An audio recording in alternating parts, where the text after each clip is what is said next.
We're muted. Hey, everybody, how's it going? Hello, everyone. Welcome to the PSL Losers Brackets. I can't believe it. All right. First of all, we are going to be covering the rest of Losers Bracket here tonight. Winners Bracket the first match of the Winners Bracket just concluded, so we should be close to ready to go for the next match. Just giving you a quick update on what the lower bracket looks like. It's right here. Grove Inc. will be taking on Team Soul most likely during their next coming up soon. Blacklight will take on the loser of Triton Splatoon versus Squid Row. And then Gold Rush Blush will either take on Steel Sharks or Inkslinger versus slash Manta Storm, pending the results of that one. And Tactical Squids will take on Splatter Swim or Inkslinger slash Manta Storm. And we're about to get people set up in the lobby. Just give us a few, and we're set to go. By the way, Keon, who is this other person that's, on the screen right now? Joining me on CoCom for tonight's Loser Bracket broadcast, it's none other than one of the main PSL veterans who has been here every season. It's Red Gem Soda. Hello, everybody. Thank you, Keon, for giving me the opportunity to co-com the Losers Bracket side of the PSL. Yep.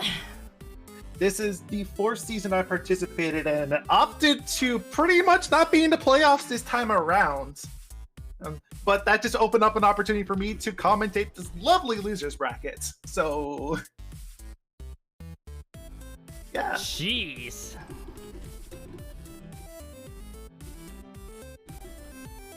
Alright, so the Soul versus Toxic Haze match just went final. They did the final score being 3-2-0 in favor of Toxic Haze. They'll be moving on to the next round. For us, we'll cover the rest of Losers Bracket. We're gonna just be waiting for the team to come in here. Grove Inc. versus Team Soul. Soul finishing 4th in the Tenatech Conference. Grove Inc. 5th in the Kensa Conference. This should be an interesting one. Both teams are pretty standard in their own right. Team Soul just took quite a bit of a loss there against Toxic Haze. Unfortunately, I kind of expected it, considering that Toxic Haze was basically alive. I can't believe it. Not even a second in, and the first message is sub to red. Nothing has changed. Nothing has changed. Nothing has changed. Stop it. Stop it. Good lord. All right, here's your scoreboard, ladies and gentlemen. Just waiting on the rest of the guys to funnel in. We're gonna wait for all the Soul to pop in, and we're also gonna be waiting for Bureau of Ink. Yep. All right, let's talk about the history of these two teams, I guess, while we wait. So, yeah. Bureau of Ink, founded in Season 2. They've been a team that took an extended break for Season 3. You probably saw this in John's commentary, right? But they come back. They're simply known as the Bureau of Ink. They're all memers in their own right. Oh, yeah. They're all pretty chill, though. Crime Man 4! Know who that is immediately. I can't believe Crime Man's actually here now. Crime Man has make a return.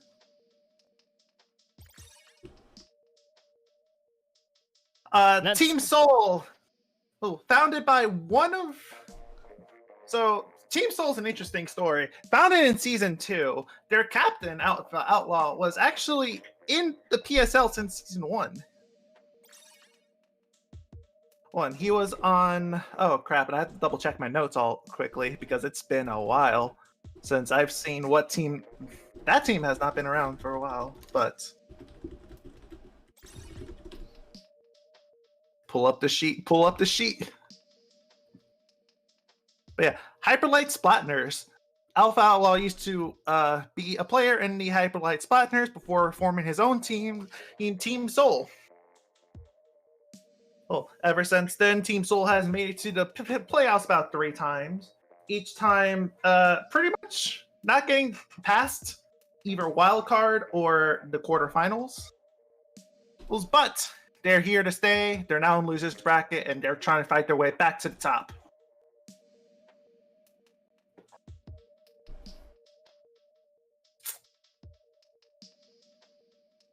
I can't...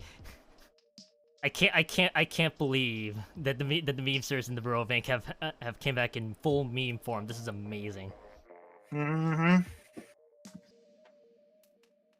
Crabman for vacation. Can't believe it. Also, folks, this is a Keone stream. It's not about me. Hashtag stop Keone. Even when it's my stream, it's still subthread has followed everywhere. All right, it's become a PSL meme at this point, but I'm still gonna say it. Oh my goodness. Sub the Keone. I just need to confirm something real quick. Just gotta make sure I'm not going to say yes. I am not. All right, ladies and gentlemen, the first map of tonight is none other than Humpback Pump Track Splat Zones.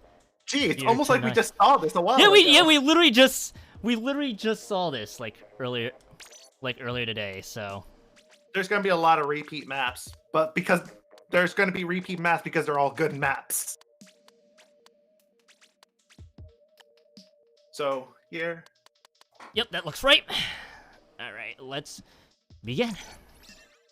All right, so Humpback Zones, aka Booyah Bomb the map. I will say, as much as John is a very entertaining commentator, especially with his jokes and stuff, Losers Bracket is going to have a lot more information on Splatoon, and I hope you guys don't mind that. So right now we have Splat Zones Humpback Pump Track. This is a very Booyah Bomb heavy map. Booyah Bomb is really good on this map. You throw it right directly into the middle of the zone. It occupies the zone almost immediately unless you're firing ink into it. So Booyah Bomb is very viable on this map. Aerospray PG, a weapon of choice that many of the... while Aerospray is not considered a good weapon in terms of the Splatoon 2 meta, it is a very viable weapon on this map alone because how much Booyah Bomb can pretty much come out. There's also the 52 Kensa. That's also a really good one. It has good killing power, has good painting power, and has Booyah Bomb. So it's pretty in this map. You can also expect some bomb rushes, maybe a splashdown or two. So we shall see what happens here, folks. This is the first round of the losers bracket.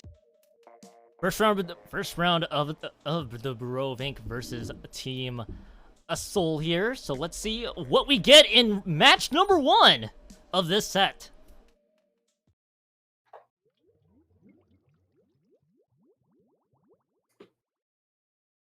All right, as everybody is loaded in here, we're about to enter into Splat Zones, expecting a lot of Booyah Bombs here. What do we got for weapons here? 2 Booyah Bombs on one team, 1 Booyah Bomb on the other team. Here we go. Crabman 4 running the K Pro, Vacation B running the Aerospray PG, Natsuki running the K Shot, and Grassline running the NZAP 85. Meanwhile, AlphaOutlaw running that 52 Ketsa. Icy running the Junior, Crash running the Ballpoint Nouveau, and Blue Racer running an Octobrush Nouveau. As it currently stands, Booyah Bomb running into the middle of the zone by Outlaw. Soul retakes back the zone from Bureau. They lose the lead immediately. Crabman throws Booyah Bomb right on top of Icy. Occupies the zone by himself as Outlaw is currently trying to control the bend. Outlaw swimming into dangerous territory right now. Soul is pushing up a little bit right now. WoofaEm trying to fight back. WoofaEm does take the lead here as we see Soul trying to fight their way back here. It's missiles being traded on both sides right now. Blue Racer is racing right into the middle of the zone right now, trying to take out anyone they can. Take out Vacation B and Crabman. And as Blue going ham as one of the most deadliest slayers in the league. Like, especially with that brush. Crash going in through the bend here right now. Soul has a really strong hold on terms of turf. But you just saw Vacation just chucking the Booyah Bomb right in the middle of that zone. That they do get the control back. The only points are applied to Team Soul. They do lose control just for a bit, and Soul gets it back nicely. Here we see Icy and Blue Racer trying to make their way in, and they are fended off thanks to Natsuki's push over there, and WoofaEm should be able to get the control back, hopefully. Natsuki taking out Icy here, or where most of their pain is coming from. Crash is trying to get Natsuki, does get Natsuki. Booyah Bomb coming out from Vacation, throwing it right where Outlaw and Blue are. Or right now, Vacation is doing really good as an Aerospray, somehow getting trades and kills when they're not supposed to. Outlaw going for a Booyah Bomb right onto the bend there to get Grassland. Crabman pushing up. Blue and Outlaw trying to push onto Bureau's platform. They are indeed pushing into Bureau's platform right now, so it looks like right now Soul has decent control. It will take a few picks from the Bureau of 8 to get in there. Natsuki is trying to flank from the back. Here's the Booyah Bomb chucked right down the middle. Two Booyah Bombs at that! Occupy the zone. Natsuki going for the flank there, trying to get behind Soul's back. Obviously, Soul re-controls the zone. There's the Ink Storm being used. Yep. Outlaw and Icy are trying to make sure anyone who stays on top of that ledge, aka Grassland, doesn't shoot any ink from their side. Vacation is trying to occupy the zone.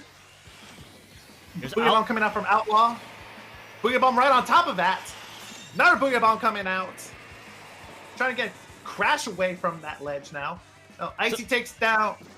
Icy goes down. Natsuki is stuck between Blue, Outlaw, and Racer. Grassland is the only left alive.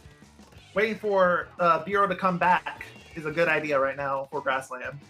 Yep, right now, waiting for the rest of Bureau to come back. Right now, Soul is trying to keep up with the amount of pressure. The Booyah Bomb, I think, just there to pressure out the rest of the Bureau of Ink. Here comes the Bureau of Ink. I believe they just only lost control for just a slight second. Soul takes control, and it looks like so far Vacation B does take out John 2 and Outlaw, trying to retain the zone right now. Here's the Booyah Bomb coming in. And it's gonna reclaim the zone. There is a beacon. There are beacons on site right now, and looks like Soul is jumping back to those beacons to get back to the zone quickly as possible. Words, how do they work?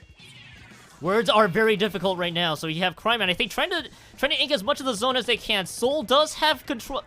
Does have slight control right now. They do lose control for just a slight second here. We do see Vacation going on there, and Soul does take control back. Cryman is the only left alive. Throws a Booyah Bomb right into the middle of the zone to stop that timer real quickly. It didn't even stop the timer. I don't think there was enough ink to. It was not enough. It was not enough. Not enough 12 there. seconds left on the clock here. Outlaw's right in the middle of that zone. Vacation B trying to cover up as much as possible. Going to the Booyah Bomb immediately, throwing right down at the feet to get Icy off his back. And Bureau of Ink retakes control just like Blue that. Goes down.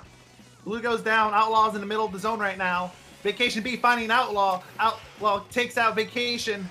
Natsuki trying to get Outlaw. Outlaw getting all these Booyah Bombs off. And Soul wrestles control. They only have 8 seconds left. Bureau of Ink needs to get the zone back to get to at least force overtime. It's not enough. It's not enough. Yeah, that wasn't not enough ink. Soul takes game number 1.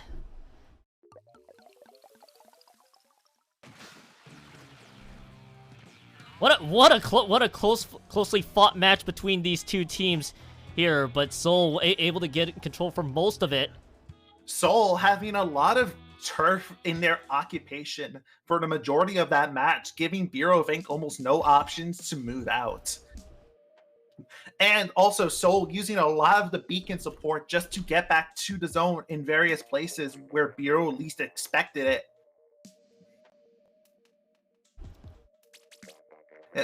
Not to say that Bureau put up a fight, but there were some things out of their control there. Next up is going to be Rainmaker on Piranha Pit. There we go. That took a bit. You found it. Yeah! Checking on the John side of things, looks like Squid Row has a point over Triton. That one's good. That one's going to be an interesting one, considering the fact that the last time those two teams fought earlier in the regular season, and Row won the overall set / points. Should we move on to our next match? Just waiting to hear from one captain to make sure they're ready. A team's confirmed to go. Discord DMs are very helpful for this. Yep. Just reach out to the other person. You may not like Piranha Pits, But Piranha Pit is a surprisingly decent Rainmaker map, all things considered. There's a lot of routes you can take, a lot of different options that the teams use to push forward. Not a bad map in the slightest. Gotcha. All right, on our side, give us a few. I gotta check something. So there's nobody saying that the capture was starting to get out of sync, so hopefully doing this should repair it. There it did. Ooh. Nice.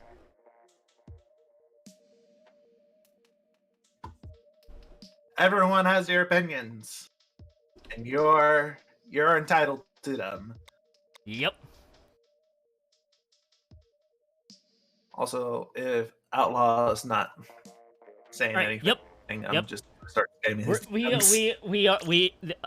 I just got the final confirmation that they're ready, so let's roll with it. Piranha Pit Rainmaker. We've already we have already seen. Oh, I'm about to get drop frames there real quick.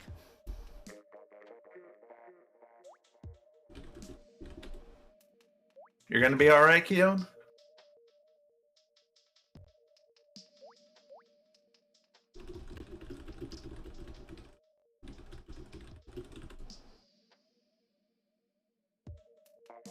Yep. Yeah, we should be fine.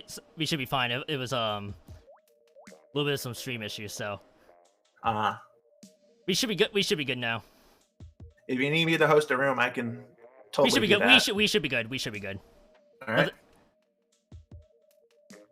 All right. Back to Piranha Pit Rainmaker. Just waiting on one person ready up. Yep. Piranha Pit Rainmaker. There are multiple sides to take. Obviously, there's a left side that's a little longer, but it's a little harder to kind of push, or rather, it's harder for the team that you're pushing against to push towards that side, and it's hard for them to get the Rainmaker out from that side. It's only you push forward, you can't push out. Now, otherwise, this is a very hilly map. Oh my god! The only way to get the Rainmaker is through the ramps.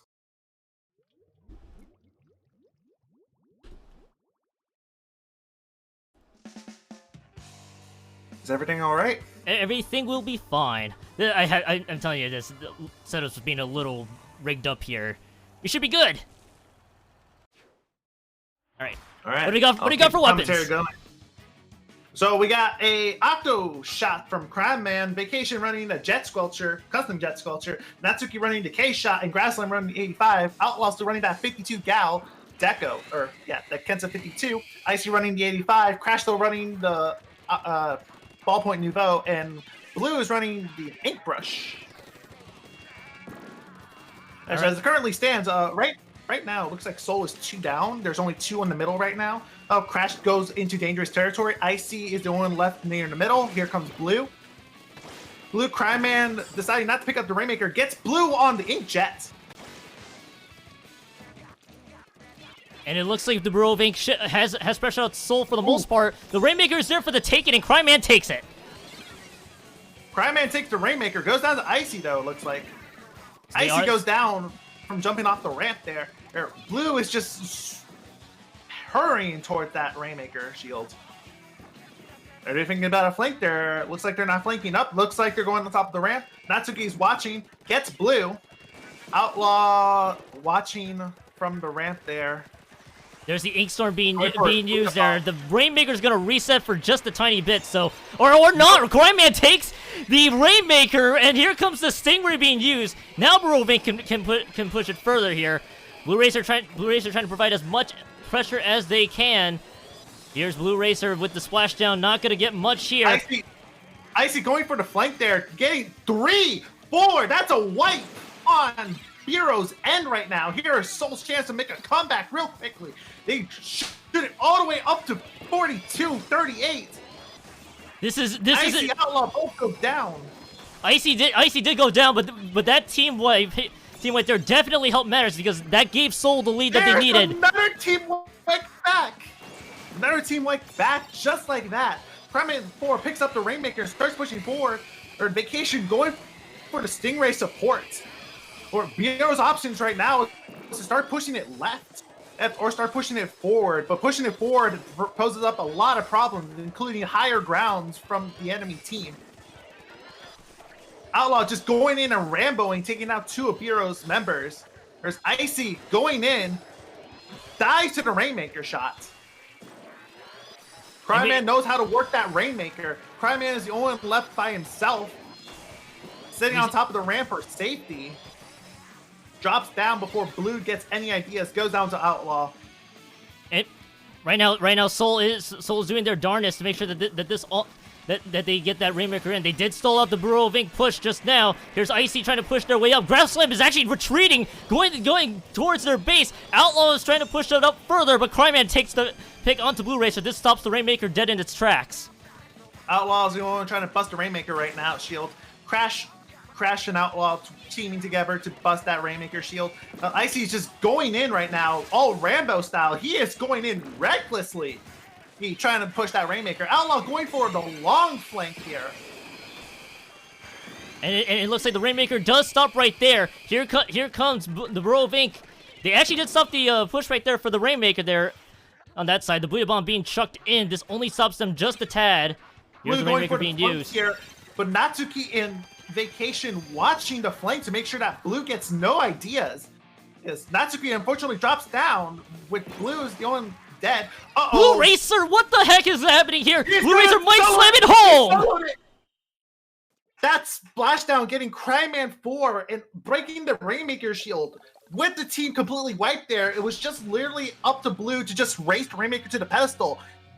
Well, and that's gonna do it for Good this. Lord. Right now, the score is 0-2. 0-2 in favor of Soul, bro.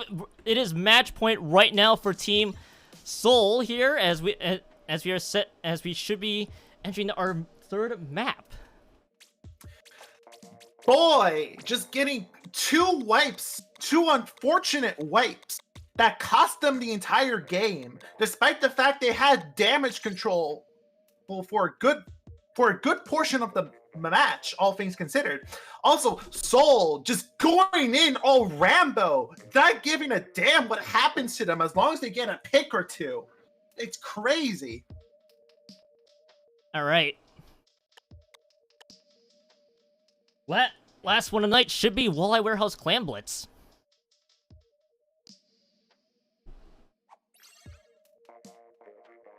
Looks like there is a substitution being made.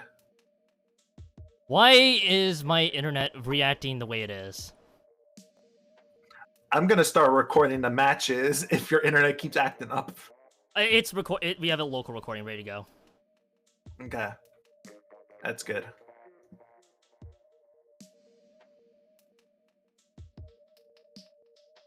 I'm trying to see if there's a. This is like the wrong time for the internet to start acting up. It was just fine earlier. Oof.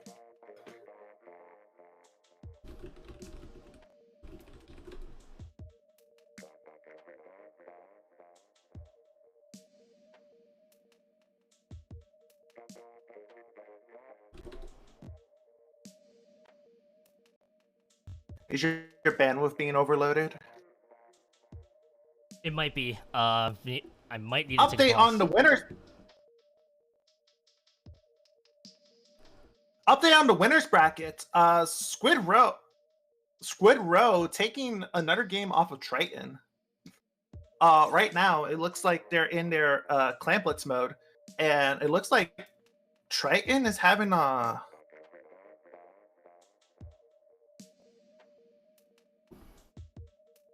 Looks like Triton is in the lead based on from what I'm seeing. Yes. No. Triton is not in the lead.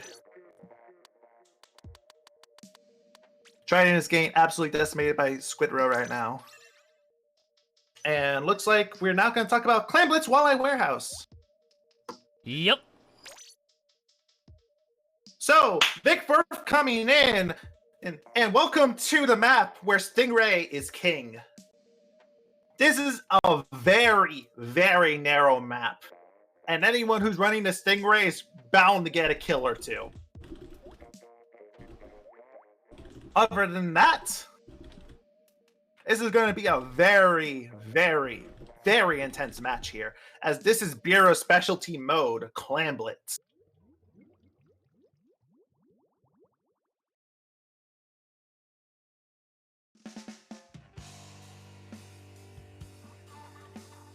All right.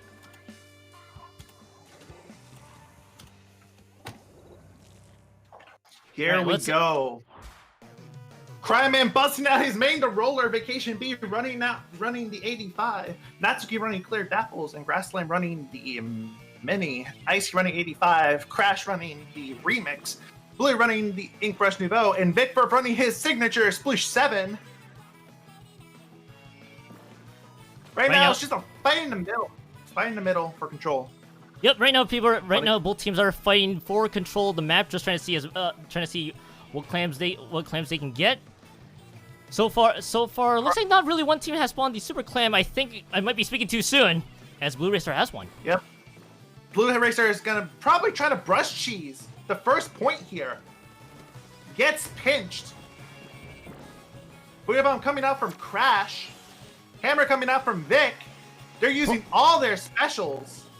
All the specials being used, but only 2 alive for the Bureau of Ink. VickFirth just went from behind and took out both Bureau of Ink members, but they do not get a Super Clam to capitalize on it. But that should at least be turf control. Yep. VickFirth going in, getting a clam in. It's only down to 80. They need to start throwing clams in. There's only 2 clams thrown in right there. Vic trying to go in for the alley. He gets 1 kill, dies to another. And the Bear is back up immediately. Bureau of Ink can easily come back from this. This is not a lead by any stretch of the means. And we had a trade on the top. This actually stops the Bureau of Ink Super Clam push that was just being put at the top right there. Bureau of Ink now has to, I think, respawn the Super Clam as Natsuki. Yep, there goes that Super Clam. Yeah, Natsuki trying to go for a stealth push right there, but ultimately failed by getting caught by Vic. All right, so that's another mini wipe right there. Cryman dying from what looks like an ink mine. Blue's gonna go in for another brush cheese in. It looked like it was gonna be a brush cheese, but it looked like it was only by himself. Bureau of Ink was right there. I think Grassland just picked up the Pity Clam. Actually, VickFirth tried to sneak in. Actually gets caught out. Blue Racer, whoa! Getting the Super Clap chucked in. I don't know if they're going to get much out of this push, but at least it gets 20 points off the board for them. They might get something if Crash does something, but Crash has 1 claim in their possession and is not throwing them at the basket. Instead of focusing trying to kill Bureau of Ink there, which he should have kept the basket open just a tiny bit. What the heck happened to my audio? Why is everything breaking on me? Hang on 1 minute. Streamer's curse, baby. Yeah, I got Streamer's curse. Natsuki going for his flank there. Blue Racer catching. Cryman is just solo ramping Soul right now, but unfortunately does go down, being surrounded by Ink. Wow. This is quickly looking to be a Soul's game to win, as they're just going in right now. They threw in another clan going down to 51, but there's no one there to push anymore. They all pushed in. They all just died. Yep, they all just died just like that. John 2 trying to hold on to that Super Clam. Vacation is trying to make something happen with the Super Clam. I don't know. It looks like they don't have much control to work with, and Soul's just content to hold back there. VickFirth going down to Cryman. Right now, their biggest problem happens to be, of all things, the Remix and Blue running that brush. WoofaEm coming out from Crash here. Grassland trying to pull out. Natsuki saving that clam and rolling back. And 2 down. And 2 down for and 2 down. 3 down now for Soul there, but unfortunately they don't have a Super Clam to take advantage of. That Super Clam in the middle is about to despawn. So right now VickFirth does have control of that Super Clam, at least on their side. And right now Cryman getting a triple there, but VickFirth unfortunately getting them. Crash currently has a Super Clam in their possession. Icy's trying to flank around, trying to fight Cryman. Cryman decides Icy should go to the void.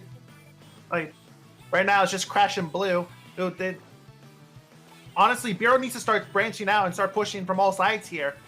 Crash going for a Booyah Bomb, throws it straight down. It actually took out 2 members of the Bureau of Ink. So that Booyah Bomb did enough to stuff the push. Grassland and Natsuki trying to make something happen here. Natsuki, I think, trying to head the 5 clans. Does take out John 2. Does at least take out the Super Clan. That's probably not going to matter too much. Blue Racer trying to go from behind the back with the brush cheese, but is caught out immediately. Here comes the jump in. Icy just short on the toss. Here, I think, is this going to be overtime? Yes, but VickFirth, no, cannot chuck the Super Clam in. But I don't know if Burovink is able to get anything out of this.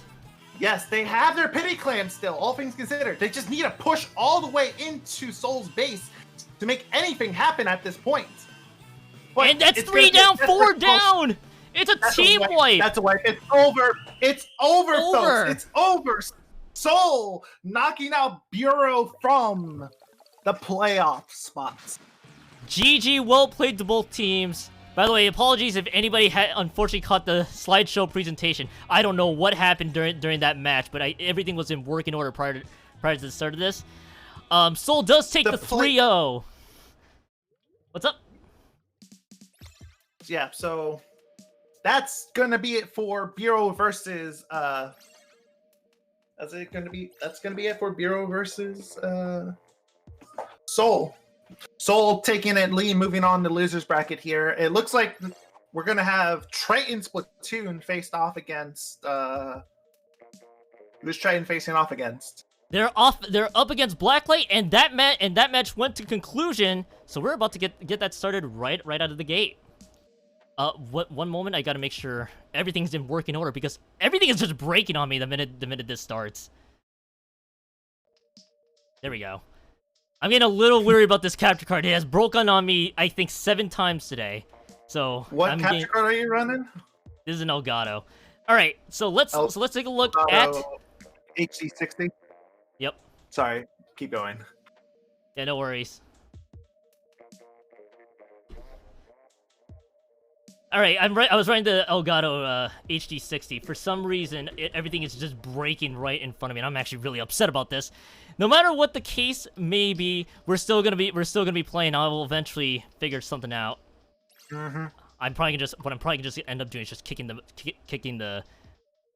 computer and then just say, nope, screw you, computer, you're done for tonight. Good lord. All right. I have my OBS open just in case at this point. I think we'll be fine. There is a local recording happening, so.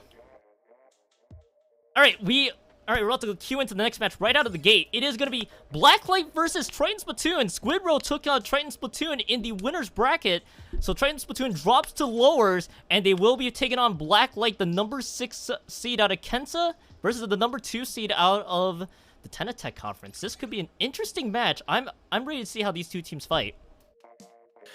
Triton Splatoon proving out to be a very strong team this season. Obviously losing out to Squidrow, even though apparently the odds were against them in terms of John's stream, where a majority of the chat thought that Triton Splatoon was going to win, but Squidrow just was like, absolutely no, sir, are you going to get past us? And decimated them with a 3-0. Blacklight being the remnants of Calamari combo, making a comeback since season 1. It's going to be very interesting how things play out between these two teams here. Yeah, we're still waiting to see one more member from Triton Splatoon queuing in.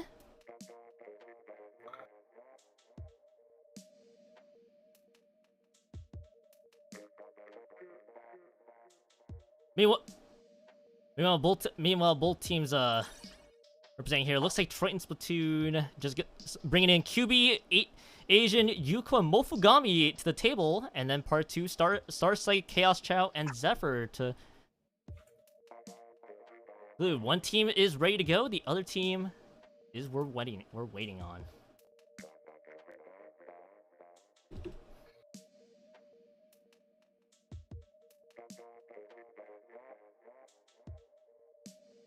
I'm really gonna start kicking this machine after this is done because apparently it loves dropping frames. Oof.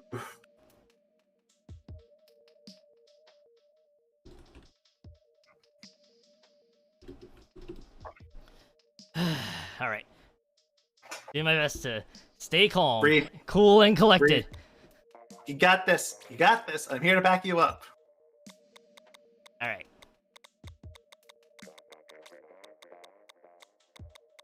All right, back to Humpback Pump Track 4 Splat Zones, as we're about to get set here.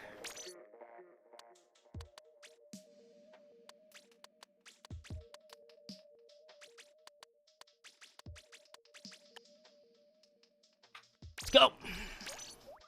Here we go. Oh boy, both of these teams, they're both very strong contenders, all things considered. Considering that Blacklight is a remnant of Calamari combo, they haven't really dropped anything. They really haven't dropped much of their skill ever since. And it's ParTwo coming back in season 3 after taking a break for season 2. Starsyte, Radonflux continue on the PSL under the Spectacular Dolphins.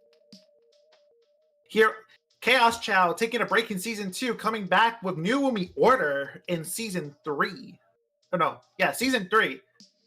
Coming back with New Wumi Order in season 3, and then joining Blacklight for season 4. And then Zephyr, having been on Hyperlight Splatners, he is one of the only members from Hyperlight Splatners that's still playing in the league, and has now joined Blacklight.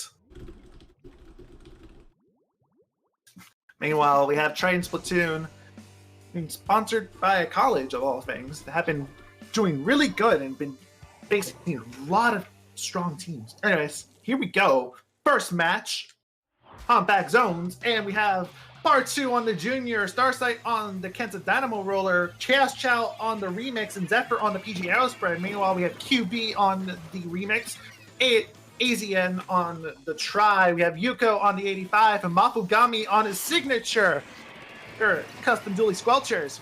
Meanwhile, looks like Triton Splatoon currently has control of the zone. Bomb coming out.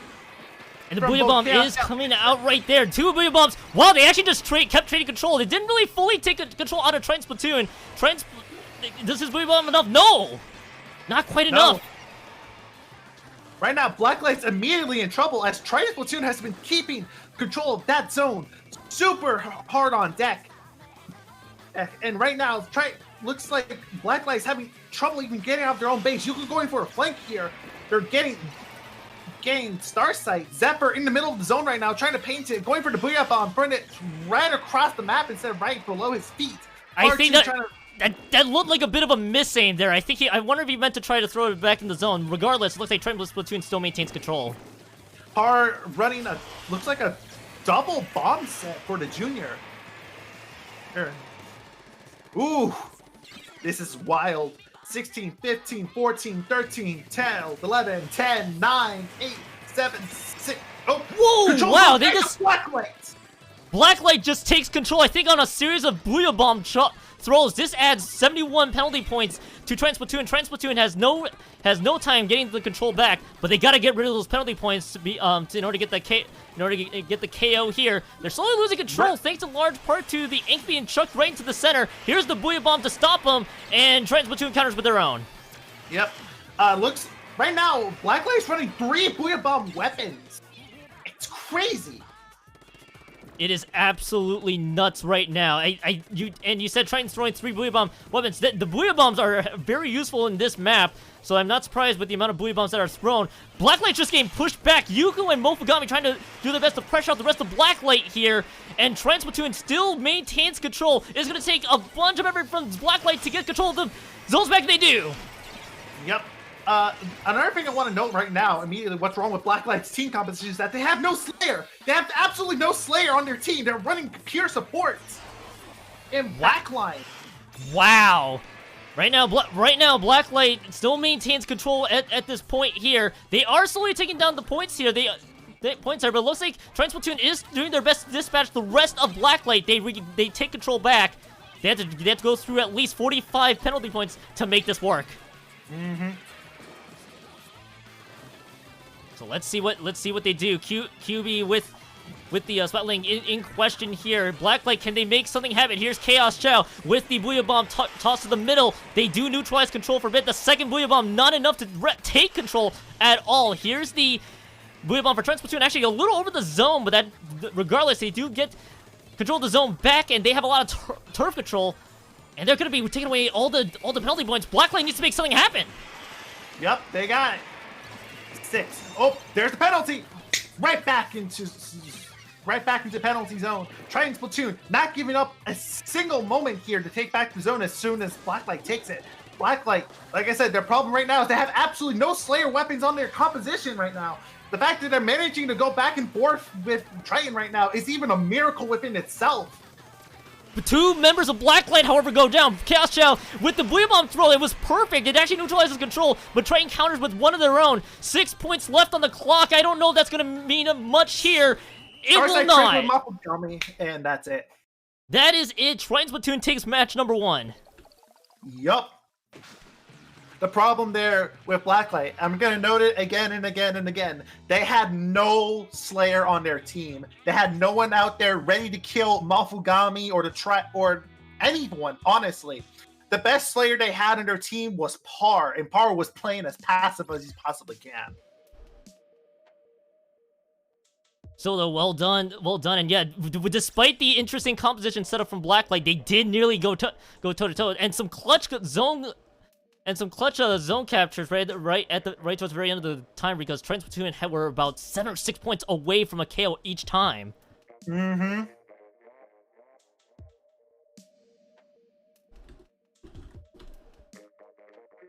All right, we're gonna load up map number 2, which is gonna be once again Piranha Pit Rainmaker.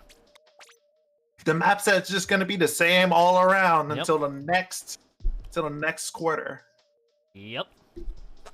Blacklight gonna be fielding in Radonflux in substitution for Zephyr, and it looks like Triton Splatoon is ready to go. So let's begin. Small update on John's side in terms of the winners bracket. Splatter Swim has 2 points over Steel Sharks. Looks like we'll be seeing Steel Sharks really soon after this match.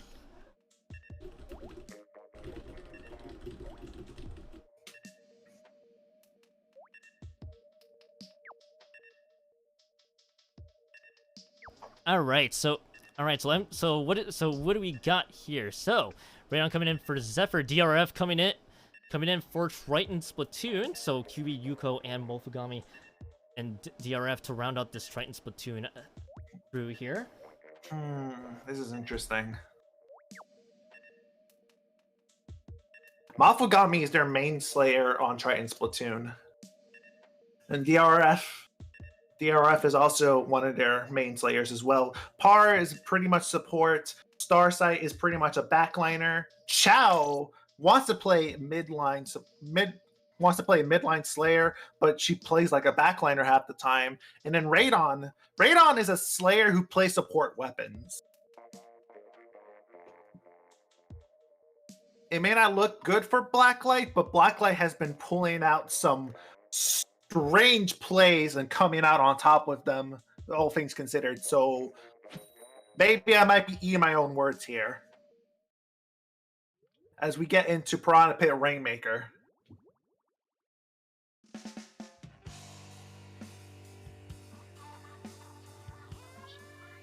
All right, let's see what both teams field here. We got some interesting weapon choices. Yep.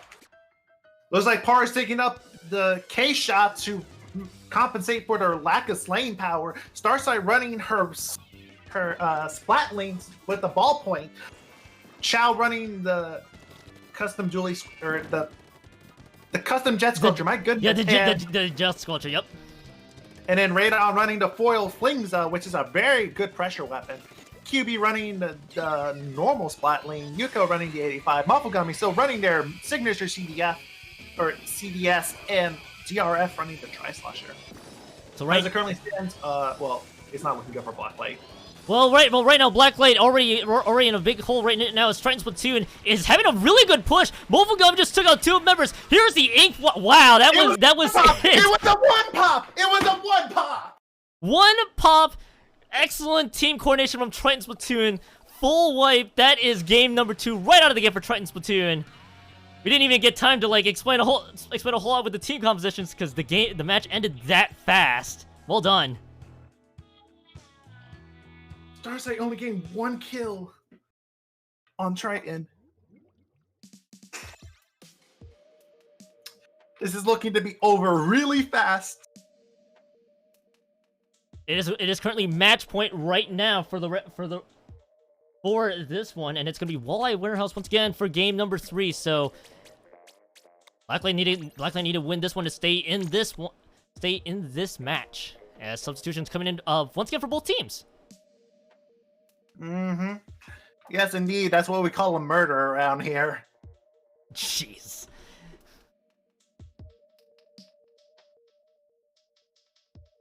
Triton showing to be the powerhouses that they were, or they still are, actually. They may have lost to Squid Row, but they show they can still face the best of the best.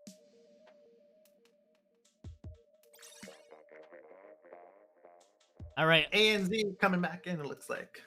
Looks like Asian coming in, and Zephyr in for, I think, one of the other members. I think that was ChaosChao. Yeah, ChaosChao being subbed out. Let's begin. All right, let's do this. Oh no! Don't tell me your stream is live showing. Yep. I saw it. Don't worry.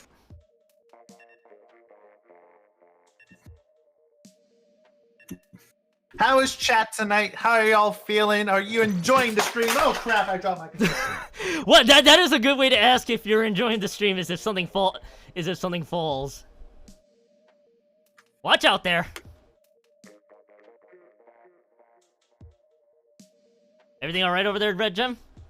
Yep. Don't worry. Situation's all under control. There was no murders committed. I see. Listen. I dropped my phone off this desk before and it cracked, so phone was murdered by falling off my desk. Nothing was murdered tonight. None of my devices were murdered tonight, and that's what matters to me. No Red Gem devices were harmed in the actual tuning of this show.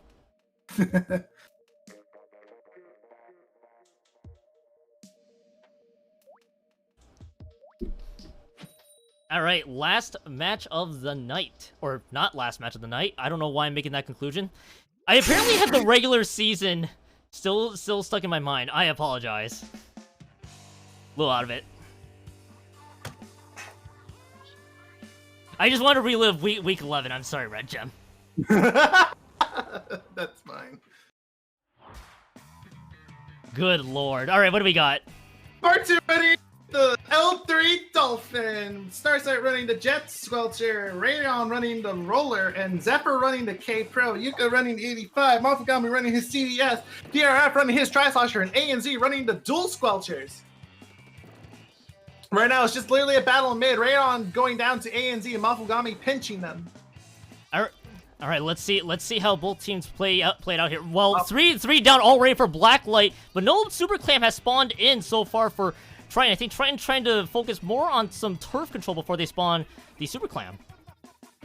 It looks like right now, yuuko, A, and Z are trying to put pressure on Blacklight. Meanwhile, mofugami and DRF are going to probably go for a pinch maneuver here. And collect the clams they needed to start making their big push here. 74, that's not a lot. Triton, you gotta throw in more clams to make it a worthwhile push there, my friend. And unfortunately, 3 goes down for Triton Splatoon. That's gonna stop the push right there. Blacklight with a good defense. This is a very thin and narrow map. There's absolutely I'm surprised I have not seen a single Stingray for either teams that we've seen so far on this map. This map is very narrow, and Stingray is pretty much king in, like, flushing out characters and players. So right now we got Zephyr coming in. Looks like he has the Super Clam on hand. mofugami coming in from the top to see if they can make something happen here. mofugami, I think, is gonna try to flank from the backside. Sees the Super Clam. He's going for the backside flank here. Zephyr is in trouble. And Zephyr just went down. yuuko has ParTwo jumping to Radon as Radon was on the enemy side. What a nice sneak coming out of Blacklight. They actually do tie this up a bit. They just need to get one claim in, but right out of the gate, Blacklight gets stuffed right there, and that's gonna stop the push, I believe. On the other side, Triton Splatoon has 2 Super Clams. They do have 2 Super Clams here. Looks like Mofugami, Yuuko cannot make safe pushes without getting caught here. Yuuko somehow slipping in. And Asian has a super clam. Mofugami has another super 45. clam. If they can pave off, if they can get a path out, this could be a good finish here for Triton. And Mofugami jumping to DRF. Yeah, that was a sideways squid jump right there. Not entirely sure what happened. Not entirely sure about that, but that stops the push right there. Mofugami's plan was to get on top of that plat and throw in the power clam from the plat up there, but Blacklight was there to pretty much fire upon his jump there, and Mofugami had to escape to save that clam. Radon going down. Mofugami finds Zephyr. Zephyr does go down to Mofugami. ParTwo going down the alleyway, just trying to make sure that no one pushes in. Mofugami pushing in right now. Out and gets a super clam in. They do just that. Yuuko has a super clam of their own as well. And it looks like they're just gonna pass the super clam over to Asian, try to get something happening, but that push isn't gonna go anywhere. It does have the penalty points that were there at least. Yuuko getting both Starsyte and Par. Right there. Zephyr going down. Radon is the only one left alive. Does a splashdown to pretty much said, get off my back. They lose their super clam, unfortunately, just by leaving it on the map there. Probably some miscommunication on Triton's side there about that, but they decided to leave it anyway. Radon going down. Yuuko trying to go in and just be like, I'm going to spawn camp you. And Blacklight said, absolutely not. Blacklight was not a fan of that whole spawn camping ordeal. So, nope. So they're just going to say no to that. And so far, that's going to... Looks like everybody's right on the clam gathering. Mofugami right getting Radon and Zephyr right there. So it's down to ParTwo and Starsyte still sticking around. Asian did spawn a super clam. I wonder 50 seconds left on the clock here. What's your thought, Kyo? Well, right now I'm intrigued to see what Triton does. I was about to say they have the super clam on hand. ParTwo I think just picked up the pity clam, gonna pass it back. They did one of the 3 super clams that Triton had is about to despawn. So Blacklight just needs to have a decent push, but Triton can pretty much try to end it with one super clam toss of their own if they want to make this push here. Honestly, Triton deciding not to pick up certain clams at certain times when they even have them is a good idea, because having a clam pretty much puts a marker on your back. That is very true. Yuuko just short on the toss. They do break the barrier. Here's the second super clam that was just chucked in. And it's 5 seconds. I don't know if this is going to force overtime. Nope, I don't think it will. Oh, it does. Oh, it does. ParTwo has the pity clam. Excuse me, actually, just has a natural super clam. The pity clam just spawned. They got 50 seconds to make a push here, because otherwise the overtime is absolutely over. ParTwo currently has the clam. Starsyte picks it up instead. DRF going for, uh-oh. This is that's gonna stop the super clam. Yup, that's gonna end it right there. 3-0, your final here for Triton Splatoon versus Blacklight. Triton moves on to the next round. Blacklight, GG, well played. You guys fought valiantly throughout this regular season and of course the playoffs. Update from the winner bracket side of things. Steel Sharks has been knocked out from the winners brackets, coming down to the losers.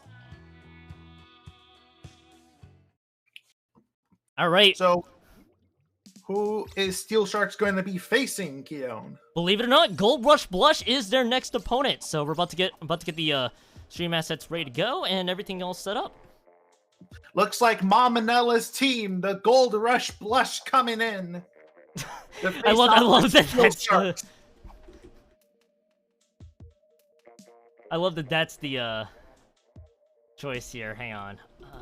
Give me a few. Go ahead and fill in some time here while we get things all sorted away. All right. So.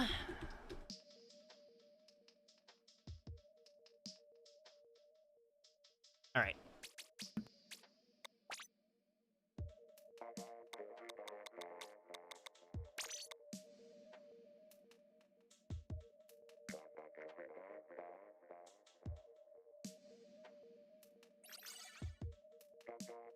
Oh goodness! Here we go. It is the legend of file name extensions.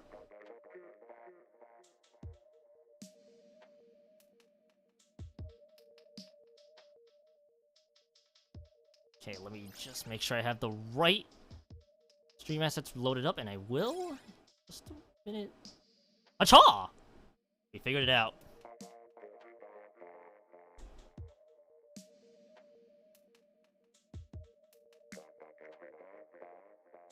Meanwhile, so we got Gold Rush Blush, the number 5 seed for the Tennis Tech Conference, taking on the number 4 seeded Steel Sharks. Steel Sharks losing out to Splat or Swim in the winners bracket, so they'll be dropping to losers, and they have another chance of redemption. They got to get through Gold Rush Blush. Gold Rush Blush needs to defeat Steel Sharks to stay alive in losers. Let's see how both teams do get out once again, and back to Humpback Pump Track for map number 1.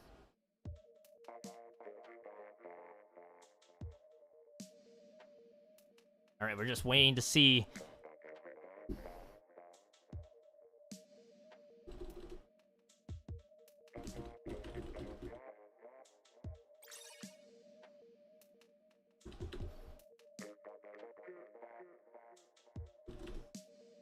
All right, let's see what we got here. So, waiting for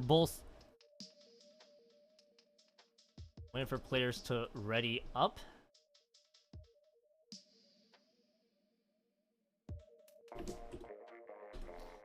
Alright, looks like both teams are ready. Back to Splat Zones and Humpback Pump Track.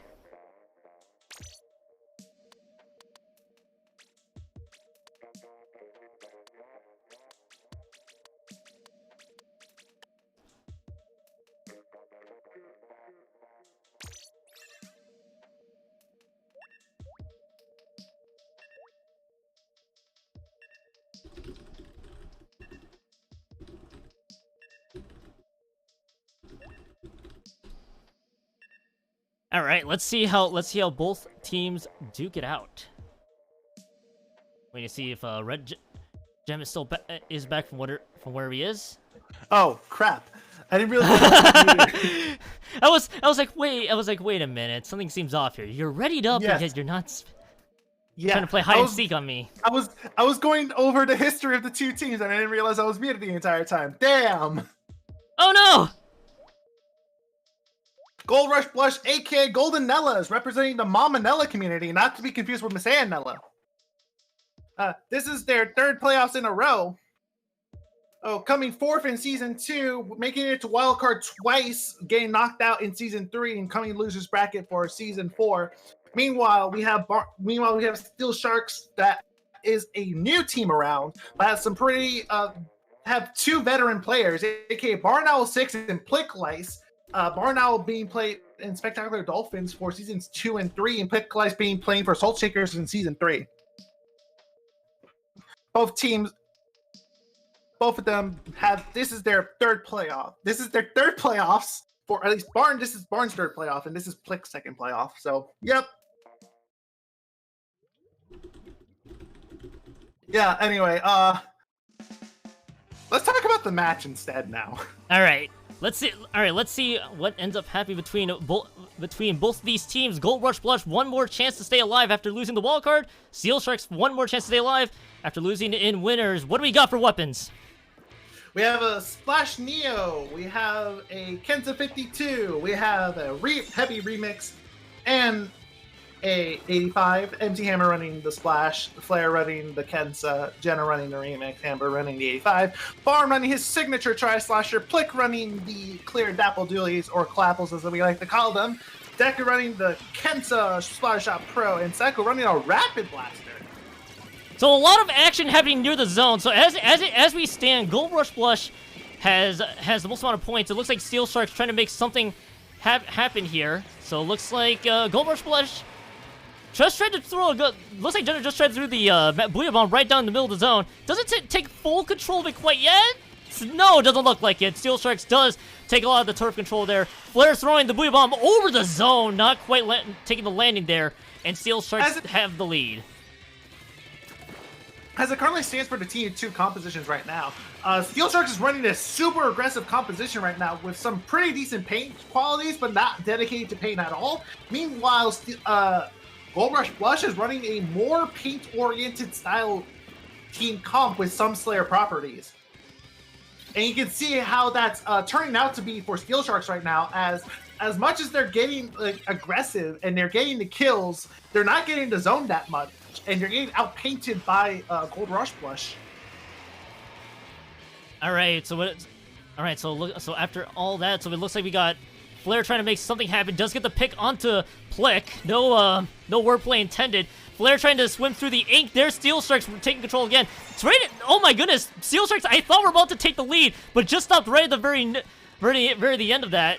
And Gold Rush Blush has control at the moment. Well, as soon as I say that, Steel Sharks has control, and they're just trading control back and forth. They go. They're just going back and forth, back and forth, back and forth. Flare needs to pull off some hero moves here in order to get both Plick and Saikou. Does get both Plick and Saikou. Gets Barn Owl. Stops the timer. Regains the zone. Here's Gold Rush Blush's chance to reset up. So Flare Gold Rush Blush and Gold Rush Blush having time to reset up right now. So it looks like Steel Sharks, they gotta get some of the turf control back. Gold Rush Blush takes the lead, but they do lose control once again. Steel Sharks trying to attack from, I think, their right hand side. They take control back, and right now let's see if they can push the turf control back a bit. Looks like Gold Rush Blush is just find this real nicely right now. And Steel Sharks just maintains control after taking out 3 in Gold Rush. Gold Rush's Blush main Slayer, which is Flare. Flare's their main Slayer, and right now he is kind of carrying this team in terms of kills right now. Meanwhile, Ambird and MTHammer keep getting a little bit out of position, which stops them from occupying that zone every now and then. So it looks like they're both still trading right now. So it looks like Flare, MTHammer are trying to make something happen here. All the Gold Rush Blush looking to go together. 2 suction bombs thrown right in the middle to at least claim the zone for like 1 second before Steel Sharks tries to wrestle it back. As it stands, Steel Sharks still has the lead, and nobody really has to control that zone until now. Yep. Barn Owl going against Jenna, going down. Deku throwing in a Booyah Bomb right after Flare threw a Booyah Bomb in. Deku occupying that zone by himself. Plick gets Flare, or Flare gets Plick, and Saikou gets a Flare. Jenna throwing a Booyah Bomb right into the middle of that zone. It's probably going to go straight into Gold Rush Blush's control here. Amber going in, trying to face Deku and Saikou. Not a good idea for them right now. MTHammer going in, trying to paint the zone as much as possible. Gold Rush Blush reoccupies that zone. So it looks like Deku right now throwing the Booyah Bomb. Oh, not enough to neutralize the control. So Gold Rush Blush still maintains, but it looks like Steel Sharks able to fight near that zone. This Booyah Bomb needs to be well placed. It is very well placed. Gold Rush Blush regains control.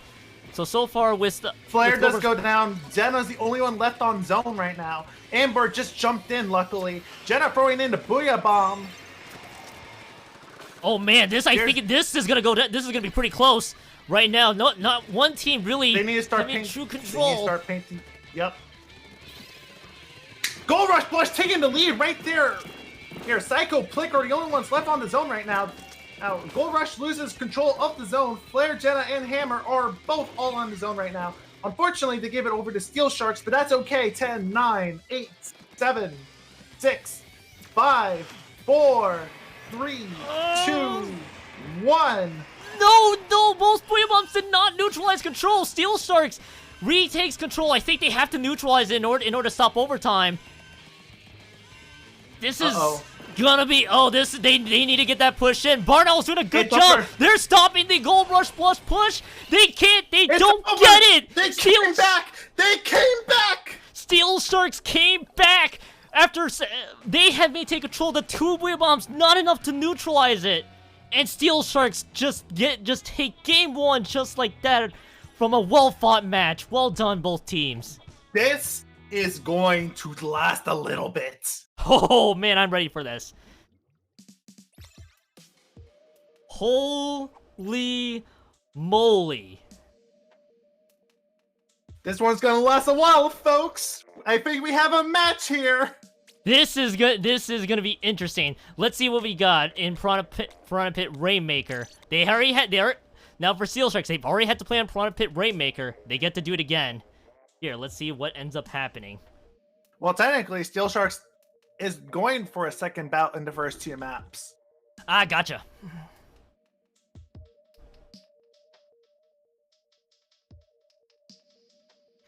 Update from the winners bracket. It looks like they're having just as an intense matchup right now between Manta Storm and Inkslingers. With Mantistorm taking 1 point off of Inkslingers right now. Looks like substitutions coming in on both sides here. Looks like a little bit of a shuffling going on. And Raxo making the appearance here for Gold Rush Blush. No dots. Foul format though. No foul format against the wave of memes we got here. And M coming in for Steel Sharks. WoofaEm coming in, I believe, for Plick. So Plick subbed out for M. Raxo's in for Flare. Raxo is a really good player, all things considered. Laid back, but really good. All right, let's see what we got.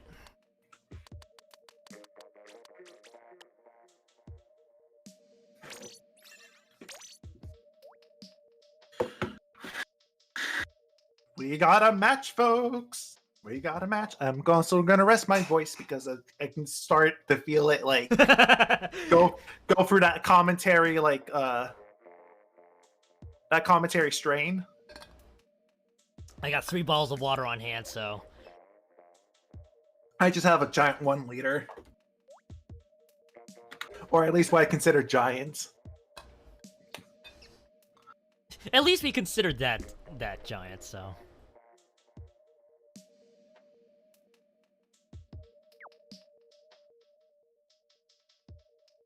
Hi, Plick. How you doing? Plick makes an appearance in chat, so let's see what we got here.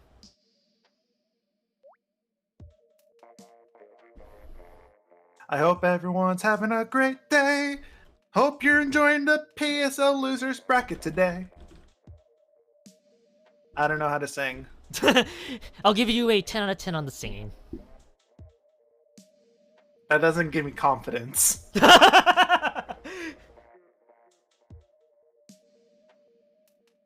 You look. You can do this. Anybody can sing when they're ready.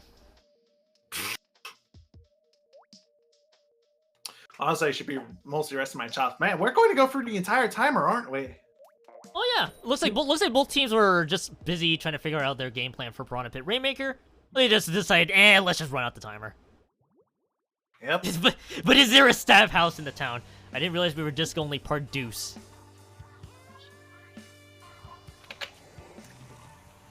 All right, what do we got? What do we got here for weapons?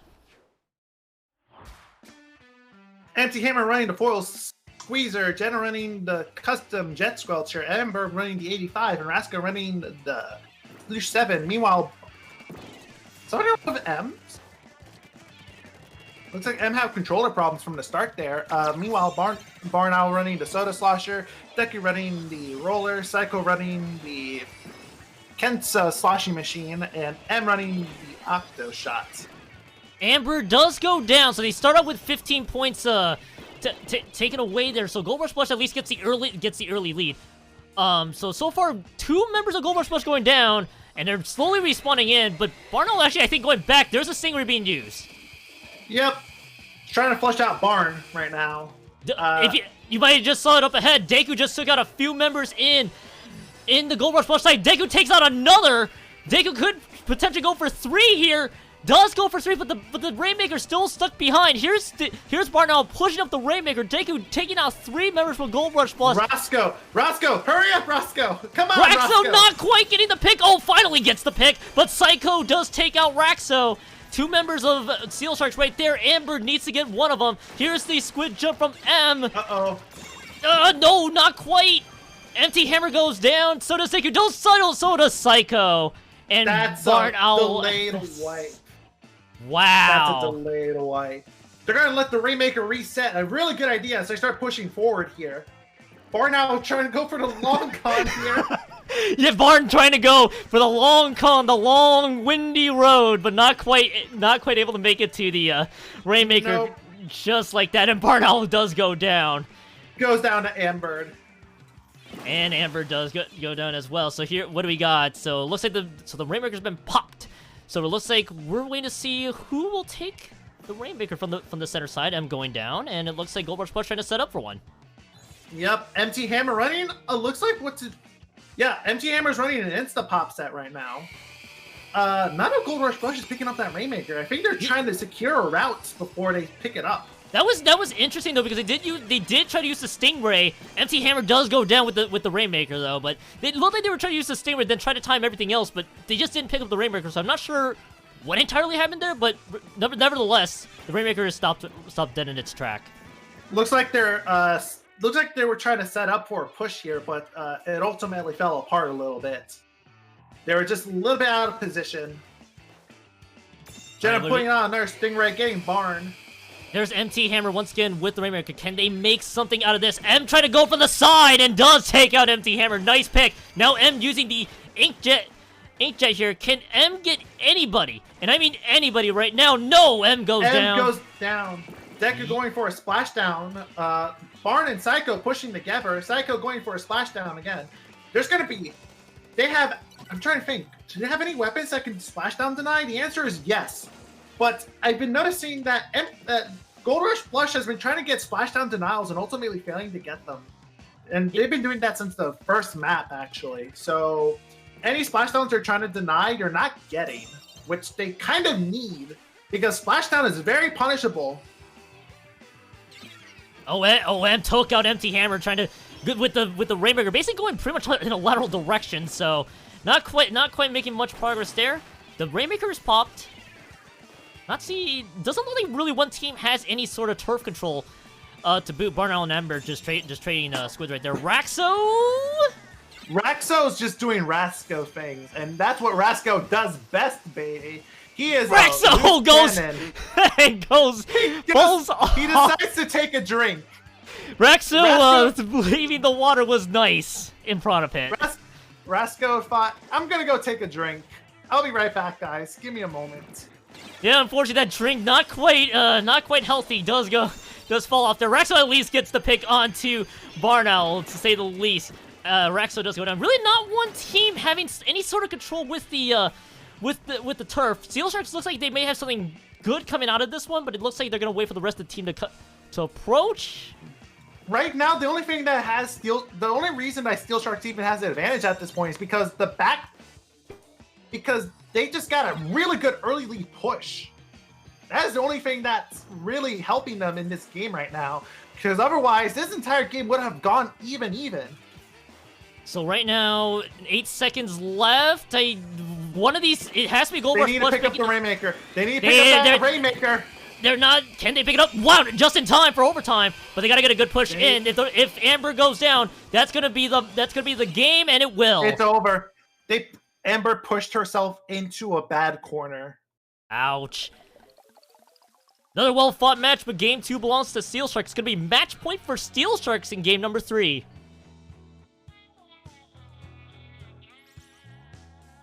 Woo.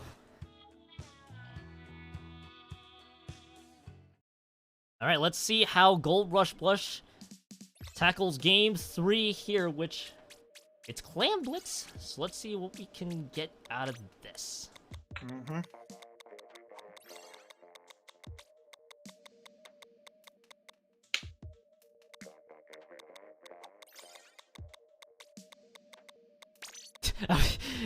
The one when you're trying to find the map the entire time and saying, whoops. Oh my. The only thing that saved Steel Sharks in that match was having that strong early lead push. Because, honestly, if they didn't get that early lead push, they would probably have gone even. It would have come down to an overtime push. But this is Splatoon, folks. Anything can happen. I've seen teams come back from 99 to 1.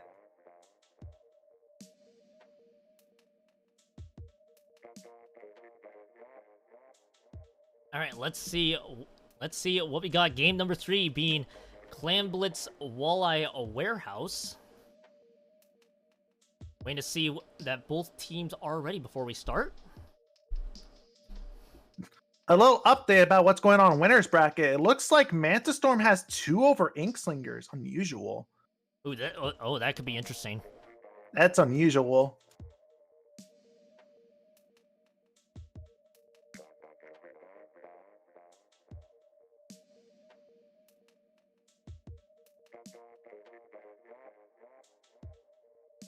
Just waiting on one team to provide the okay ready before we get going here for game number 3.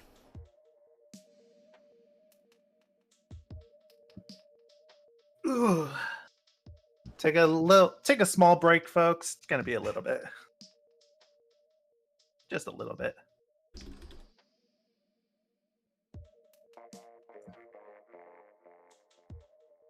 Whew.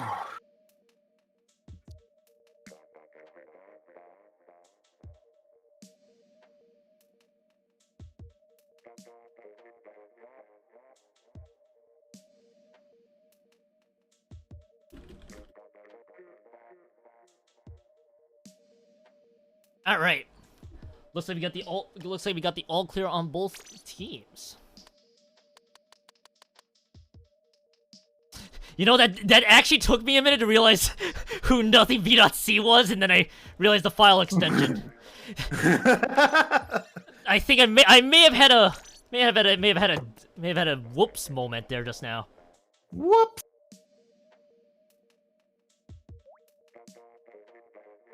All right, let's see what we got. So, game number 3 in Clan Blitz. Steel Sharks needs to win this one to take the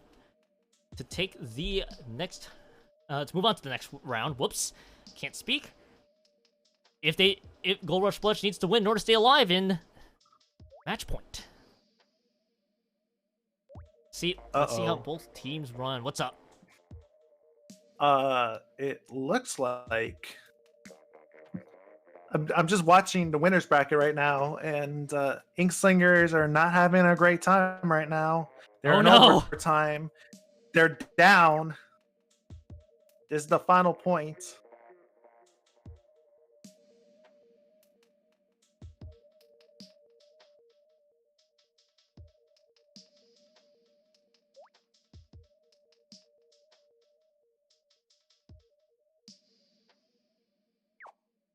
Uh-oh.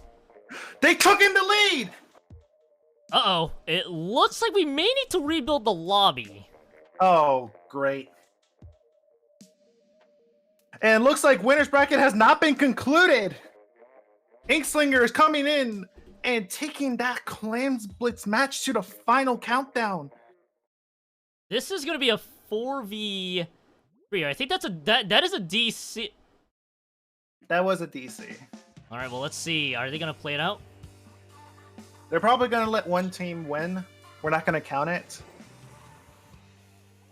Actually, trying to remember. I think I'm going to apply basic PSL rules here, and one disconnect is one reset. And because this was a lobby DC, we're going to have to reset the match. Yep, just gonna reach.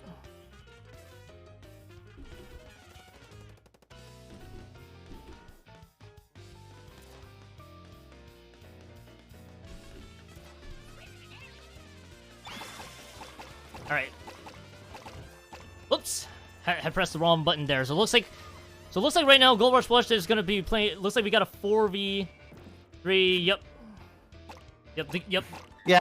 They're just gonna go for They're just gonna go for a reset here. Yep. Looks like they're gonna go for the reset. All right. All right. Cool.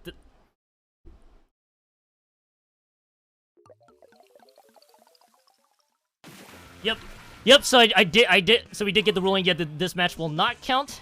Looks like the DC happened right at the very beginning, so we'll just rebuild, we'll just wait for the next person to show up, and it looks like both teams didn't know that, so.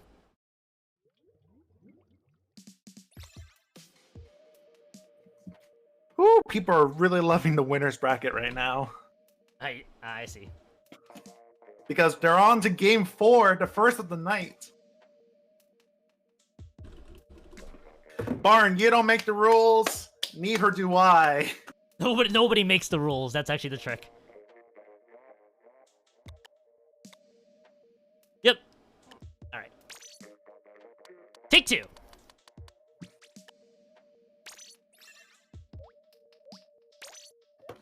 Hopefully everyone ready. This might be a very swift this could be a swift ready up. Just waiting to see here. All things considered, yeah. There may be some tactical changes here and there, wink, wink, nudge, nudge, for some people. I mean, yes, the tactical, yes, the tactical substitution. Tactical substitution. Someone disconnects, and then everyone's just like, okay, we saw what their weapons were, right? Right. Okay, let's swap around a little bit, and then ready up as quick as possible before they get suspicious. I'm kidding. And then everybody just rides the merry-go-round. That's exactly how that works, I swear. All right, what do we got here? That's not how it really works, but all right, here we go. Jenna running the custom jet squelcher, Raska running this just the sploosh. There's nothing running the oh god, it's been a while. Squeezer. And Flare running the Yakuza shot, Deku running the Carbon Deco, Saikou running the Cape, or rather he's running a normal pro. M running the fresh Squidfer. And Plick running the Brush Nouveau. As it currently stands, wow. Gold Rush Blush steamrolling. It was good. It was originally Gold Rush Blush taking a good team fight win over Steel Sharks, but Steel Sharks returns fire by taking out 3 of their members, so we're back to where we started. So let's see what ends up happening here. Steel Sharks spawned Le Super Clam. Deku has one. What's up? Let me tell you about my best friend, the Brush. Ah, yes. Please. What do we got? AKA Knew Me to the Woomy. And looks like to be getting 2 kills. Flare the only one left alive gets Saikou and Deku. Plick and M are going to start pushing in. Plick with the brush cheese. Plick not only came with the brush cheese, M right behind them as well for 2 Super Clam tosses. So right now what we got going on here is 60 points remaining for Steel Sharks, and that was a decent push. Yep, that was a decent push, believe it or not, on this map. And what do we got here? Deku once again has the Super Clam once again. How will they tackle this one here? 2 down for Gold Rush Flush, 1 down for Steel Sharks. And Inkjet being used. That's 3 down for extra for Gold Rush Flush. Yeah, no, right now it looks like that Gold Rush is kind of playing like they don't know what to do. They're kind of going in, getting Steel Sharks, and then they're coming out and they're being like, wait, now what do we do? Yeah, right now they don't have much in the way of clams right now. Deku's still holding on to the Super Clam right here, and I'm still trying to ink as much turf as they possibly could. And Deku does go down, but Plick, can he find 2 clams? Plick is just playing brush cheese, going to the baller. Well, does the baller return anything? No, not quite. Gets Roscoe, but that's it. Nothing else. I think he was banking on a super jump, but he had to explode before he ultimately died. It wasn't just that. It's also that Steel Sharks didn't have a Super Clam on hand either. Yep. Jenna has a Super Clam in their possession. Taking a close look. Deku. We gotta see this. What do we got here? Can they make the push out? No, this is Gold Brush's chance here. They can literally rush that basket. Saikou and M are the only ones in the way, and actually get that power clam in. Yeah. Deku couldn't find another clam to get the sneak in. That's gonna break the barrier in favor of Gold Rush Blush. Here come the clams. Gold Rush Blush gets a lot of clams in, and nothing. Wow. Deku, the fact that Deku was deciding to sit around and do absolutely nothing is what costed that push for Steel Sharks, and what gave Gold Rush Blush a chance to start moving in. Yeah. I think he was just trying to find one more clam, just couldn't find it, but there was just none around him, and it ends up leading to a Gold Rush Blush push, and they have 38 points remaining. Yeah, and probably there was a miscommunication error between Steel Sharks that probably prevented Deku from getting that one clam he needed. Jenna deciding to break it, takes a trade from Deku. Unfortunately, none of Gold Rush is nearby the basket. Roscoe deciding to push in a little bit here. Oh, wow, nice. Gets 1 clam, 2 clams. Gets enough for no longer having penalty. Saikou goes down. M takes nothing VC in a charger battle here. Deku deciding to go up on the platform. Roscoe deciding to meet them right there. It's gonna be Plick Roscoe. and Deku have 2 super clams, by the way. 3 now. Going for a pincer maneuver. Oh my goodness! One more clam, This is one gonna be more clam. this is gonna be 3 super clams banked, and if they throw in like 2 more clams now, there's 4. Oh, Plick it's has to over, throw them it's in. over. Plick, Yes! what are you doing, Plick? Plick trying to stall out the game-winning clams toss. That's 3-0 for Steel Sharks in what is probably a well-fought set between both of these teams. GG, well played to both teams. Steel Did Flare Sharks. DC? Did Flare VC? Oh, Flare DC the late game. We may need to have somebody check the VOD, and I don't trust myself to check the VOD to be sure. Okay, how do we check this on?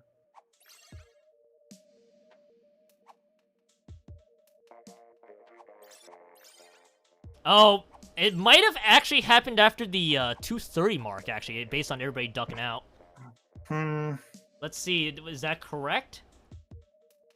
If Barnes said that Flare DC late game, and that is the case, then if we're gonna go by PSL rules here, then yes. Yeah, I don't trust myself checking with the way the internet's working for me right now. 57 seconds. Yeah, that probably would not count, and I'm going to check. If Flare DC'd, it was over the halfway mark. It was over the halfway mark.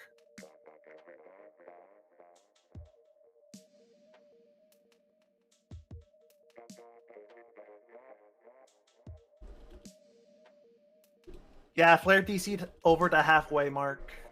That's what it looked like. I just needed to get confirmation that was the case, but I think the ruling's gonna stand here. Yep, it is too late. That is confirmed. If it is the 57-second mark, so that means yes, this will be Steel Sharks moving on to the next round. GG, well played to both teams. I am waiting to see. Are we still on Mantisaur versus Inkslingers? Looks like they're on intermission right now, but I believe the answer is yes. Okay. Inkslingers got knocked down to losers bracket.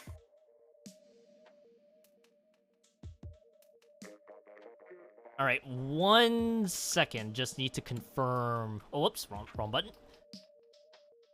Just need to confirm the setup here.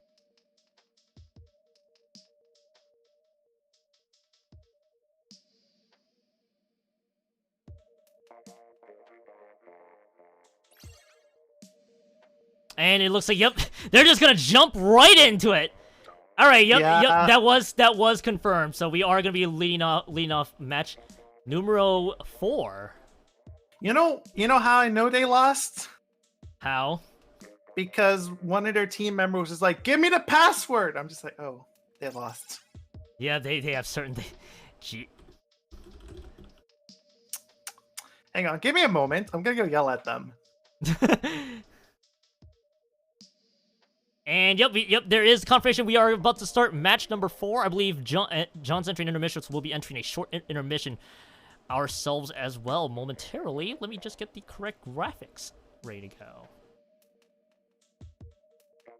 Ta-da!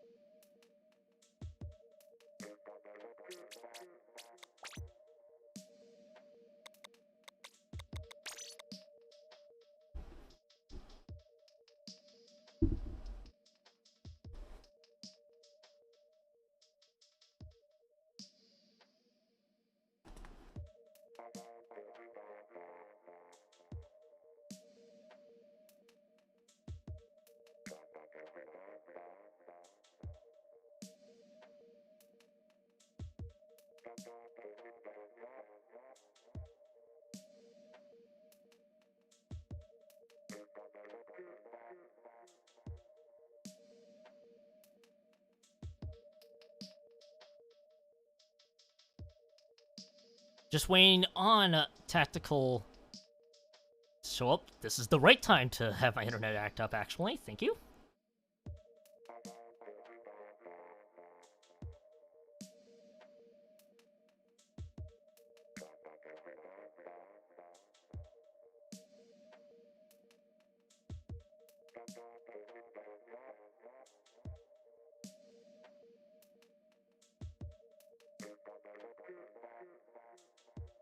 What's your...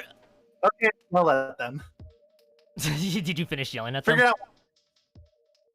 Yep, I figured out what happened too. Yeah, I think I might have caught wind of the preview of what happened there. So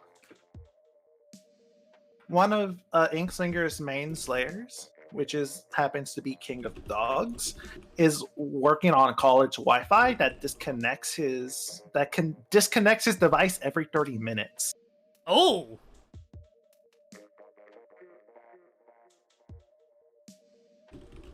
So I am waiting for the other team to show up right now. where is Tactical? Tactical, it is Andre, correct? Yes. I did DM the code out to Andre. Wait. Calling Tactical Squids. If you're in the stream, get in the lobby.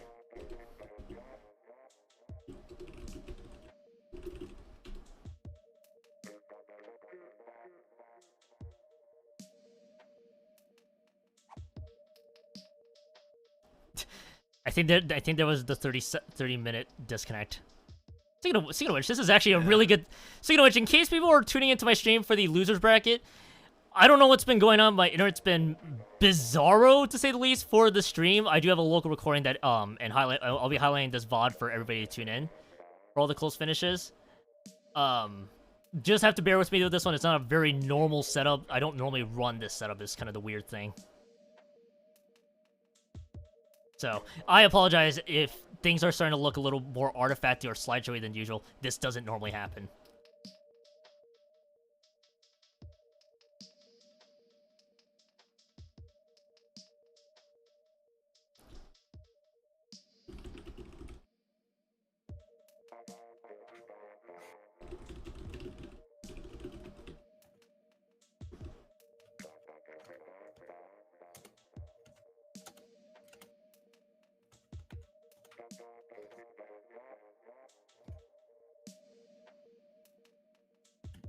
Still waiting to hear from... Tactical. Yep.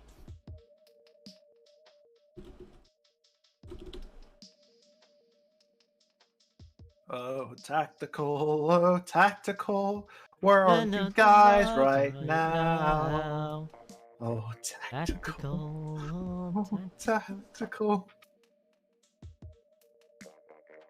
But yeah, to answer your question, I know someone in the chat asked about chargers in the meta here. They're still used, but they're not an end-all be-all weapon anymore. The reason why is because of Ink Armor. Ink Armor pretty much kills chargers as an effective weapon. Hey! Holy mackerel, Tactical arrived! They have showed up! Just in time, too! Tactical has arrived!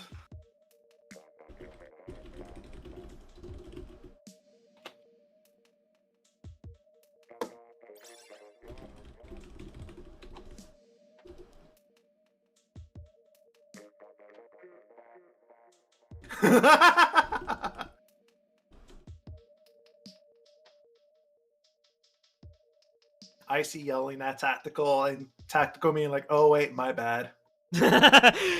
Yeah. Yeah. Very tactical Squids.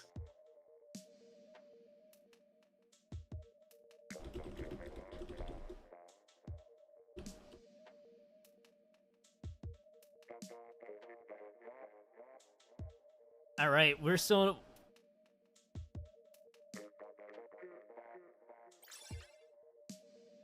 It looks like...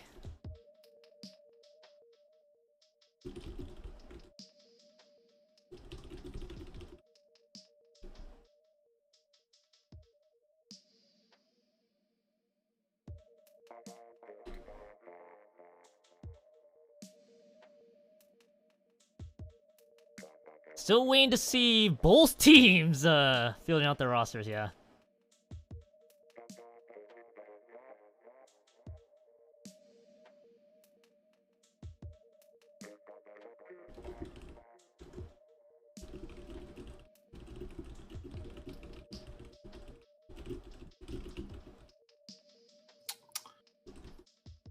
This has been a very intense PSL so far. We're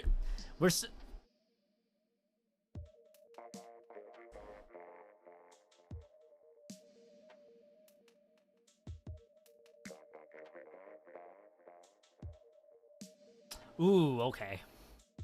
What?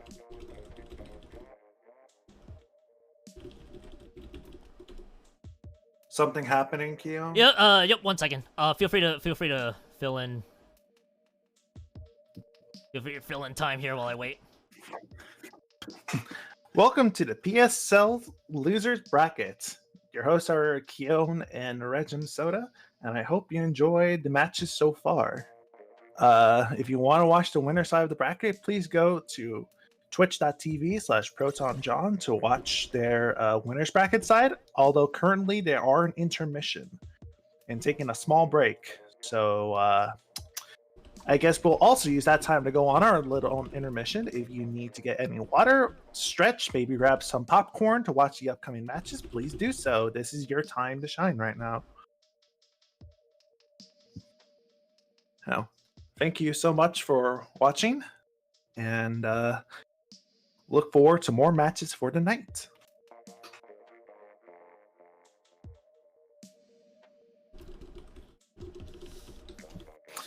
All the matches so far have been, or no, not every single match, but pretty much most of the matches tonight have been 3-0. Yes.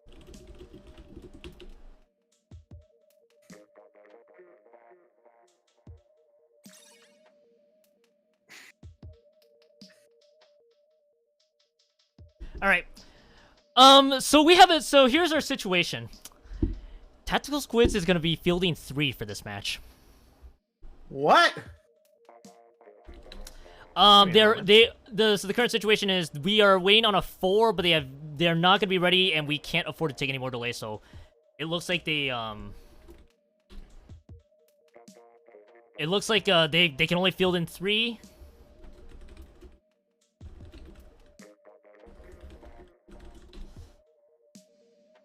It's a little bit of an odd situation, but we'll have to roll with it. Not much we can do there. So let's see what we got. Yep.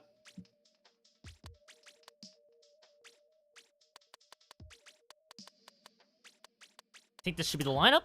So it's gonna be iCloud, Arbiter, Text, and Le King of Dogs. Yep. Oh boy, this is. I'm not gonna enjoy this match as much now. It's a 4v3. It's a bit of an unfortunate situation. We can't afford any delays right now, so we're just gonna try to. If they can only field 3, we just gotta roll with it. It's a very unfortunate situation we got right now, but given the nature of the situation, we have to keep going in order to get everything progressing. So. Unfortunately, we gotta roll with the punches here, folks. And even though I would personally not enjoy this as much, we gotta roll with it as is. Yep. It's just an unfortunate situation. Not much we can do. Yep. All right. I'll be right back. God. Listen. I need a moment to take this in because it's a 3v4.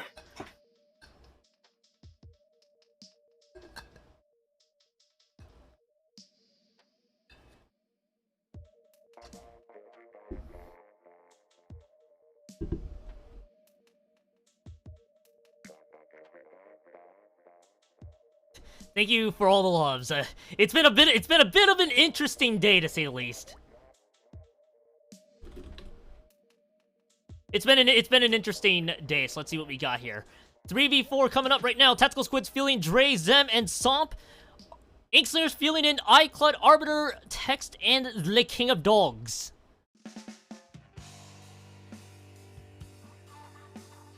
Also, everybody, I'm just gonna say it right now for PSL memes. Sub to Red. He's not here, so he can't yell at me for this. All right, so what do we got here? So we got both teams coming in. So looks like Inkslingers immediately take full control. So so this is gonna be a little bit interesting here. So if Tactical Squids with the team of 3, we have seen team of 3s win before. This would not be the first time, but but they have to play very well. They have to be incredibly coordinated for this to work. So right now, Inkslingers does take control for the most part in this one. As I'm glad I snuck that in. So right now 60 points left for the Inkslingers. We got Tactical Squids, Somp, Dre, and Zem. Zem coming in right now. It looks like they have neutralized control for now, but now they can't get much progress out here. Zem's kind of in no man's land. Does get picked up by Arbiter and Somp. So now Dre, Somp, and one other person should be showing up. I'm back, and also currently, yeah. This is kind of what to be expected when it comes to 3v4, folks. It's almost hard to come back from these sorts of things here. It is very hard. It is very hard, but it is entirely possible. But right now, it doesn't look like Tactical Squids has it in them. It's going to be a clean 100-0 victory for Inkslingers. Yep. Also, all the PSL memes in the chat, aka please support your favorite creators that are not, you know, Joker or Red. Sub to Keon, though. He's a great streamer. He plays Tetris 99, you know?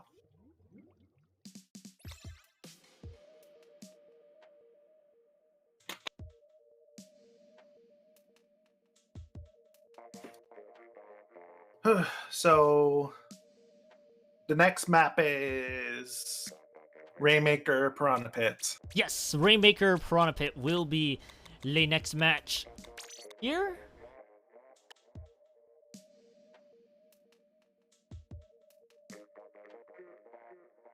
One team is ready to go.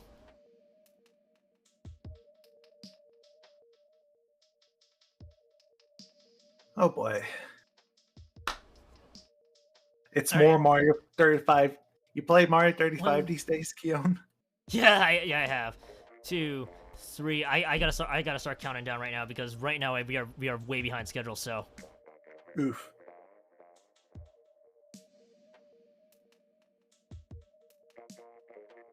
Are they waiting for us? No, I'm waiting on one other team to ready up, but I think I meant winners bracket. Are they waiting for us? They might be. But we're kind of running behind. Here. Yep. 1, 2.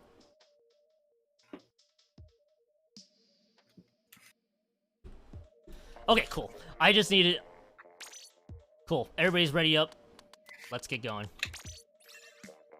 Here we go!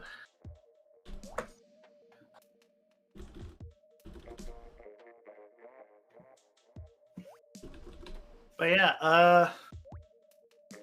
Alright, Piranha Pit. So, once again, it still sucks it's a 3v4 situation, but it, again, still entirely possible. You just gotta see how Tactical handles it across the board. Yeah.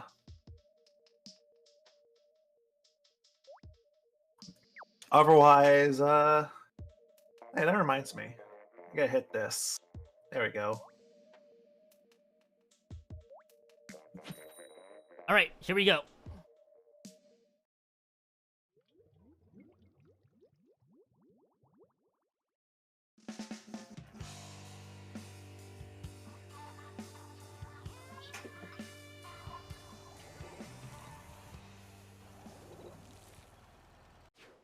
Alright. Here we go.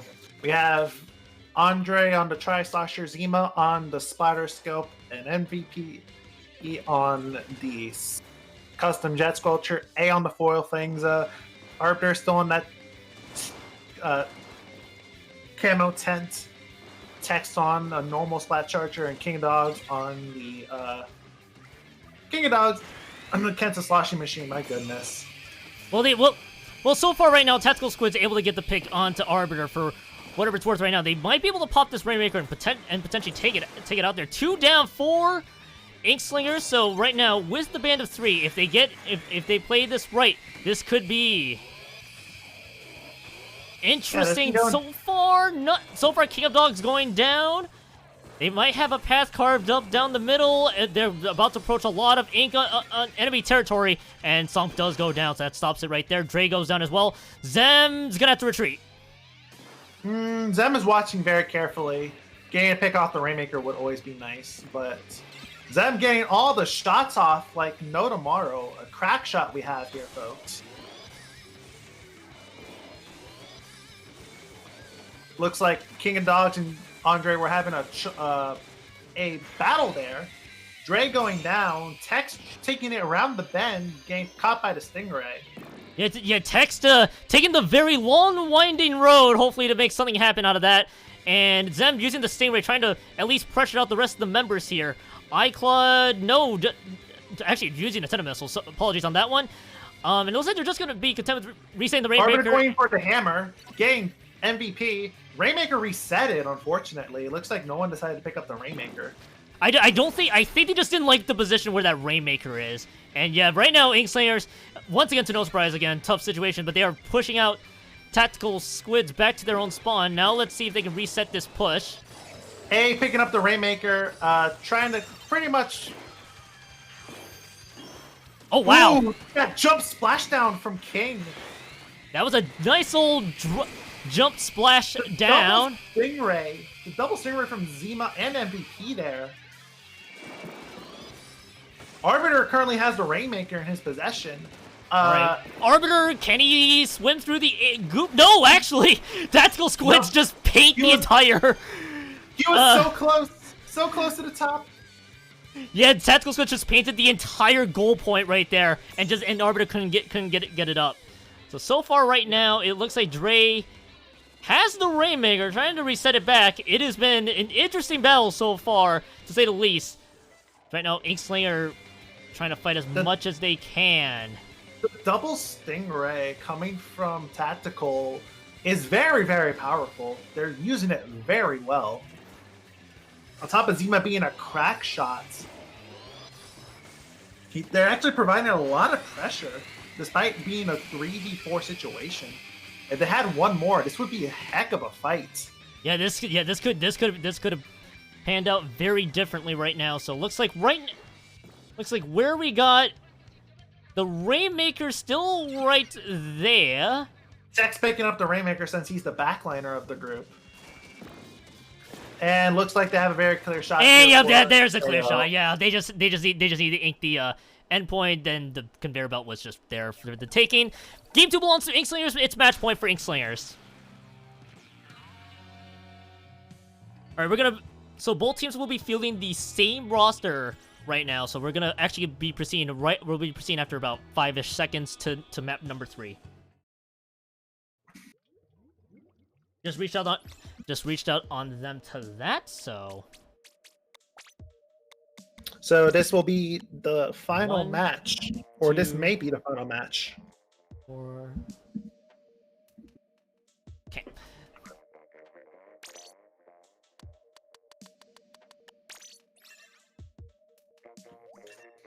Here we go, Wally Warehouse. I see a lot of love for Joker in the chat. A lot of love to our PSL streamers this season. Lots of love to Cyberquake, lots of love to Keone, lots of love to the Shy Arc, aka Joker, and then please don't support me.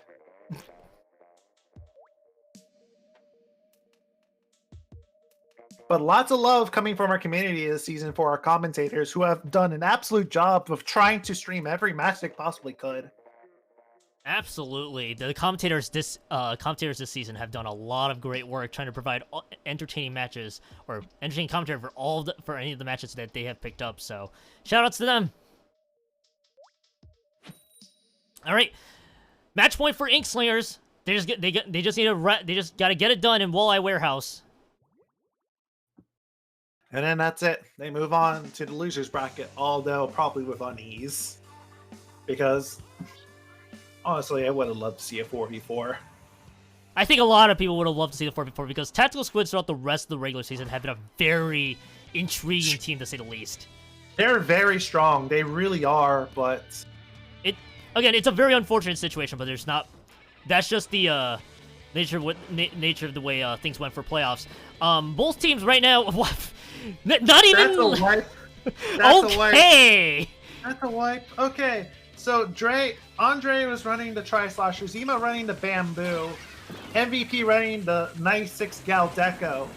Meanwhile, A still running the Foil, Arbiter running a normal tent, Tex running the Splatter Scope, and King Dog's running the Luna Blaster.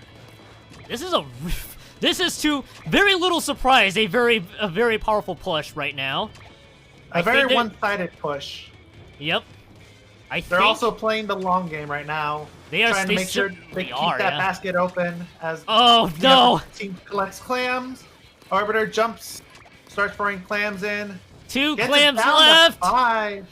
There's no one's nearby. Nah, no one's nearby. That's a good old 95-point push right now. Mm-hmm. And Tactical Squid's just playing defense right now instead of trying to push for the Super Clam. Let's see how. That was almost a one pop. Yeah, it almost was, and then Tactical Squids altogether just stopped all the defenses that came in. So, yep. Right now, Right now, they got to burn through. Let's see here, 47 plus penalty points and 5. Yeah, what's up? Andre is going up the valley. Has 8 claims in their possession through 2 to see who is there to watch them. Decides to back up. Very smart for him to do that. Now has a power claim in their possession. MVP, Zema, and Andre are all trying to push forward right now, but all of Inkslingers are currently guarding pretty well. Right now Inkslingers are doing a good job defending this potential tactical Squids push. So right now for Inkslingers, they do need to get at least let's say here two Super Clam throws in, and then probably around 5-ish clams in order to get this KO push coming in. Penalty is weird in Clam Blitz. Yeah. Like, it's actually really strange how it works.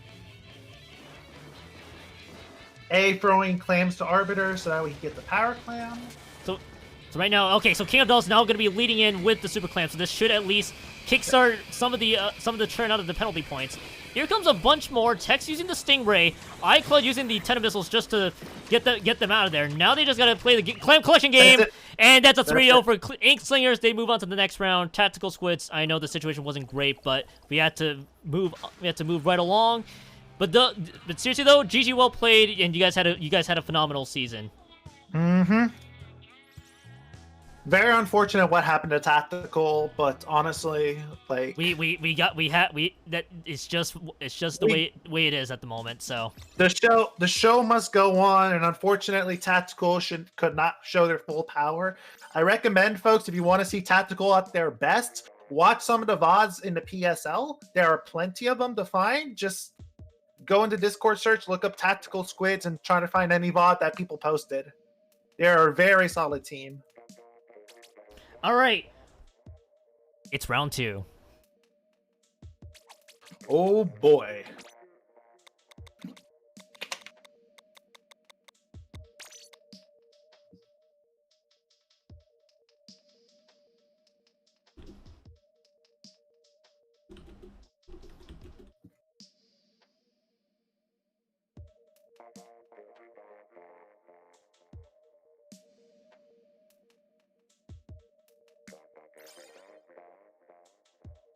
So who are round 2?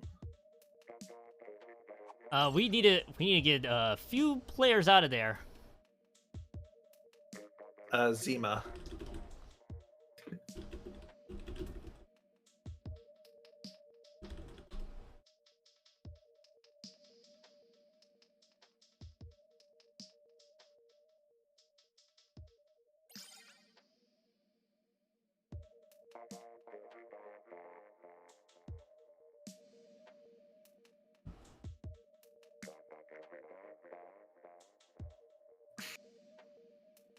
All right, now we just got to get the other team rolling.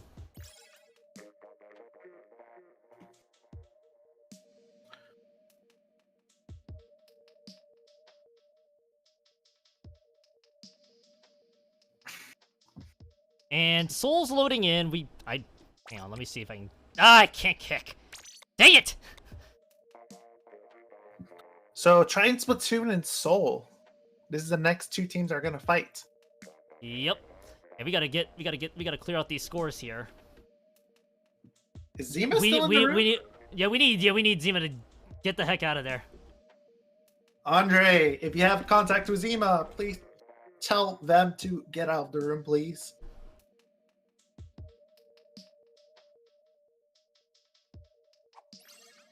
Thank you. All right. So I think I got the next graphics all set up. Let me. All right, this is gonna be round 2, and this will be Le More Tower. And new map stats. Clamblitz. I don't know why I'm laughing at the Clamblitz part. I probably should be laughing at Moray Towers rather than everything else. That is the wrong setup here. What the heck happened? Did I? Yes, I did. I did have the wrong setup. Oh, whoops. There's a new map set, and I'm gonna list them off, even if Kiona doesn't have a graphic on screen. Moray Towers Clamblitz is game number 1. Wahoo Tower Control is game number 2. Gobi Arena Splat Zones is game number 3. If there's a game number 4, that will be Starfish Main Stage Rainmaker. And if there's a game number 5, it'll be Anchovy Game Splat Zones.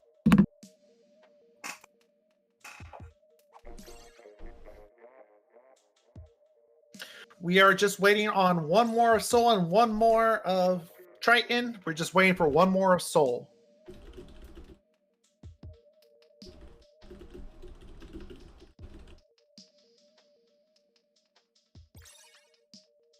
And there we go.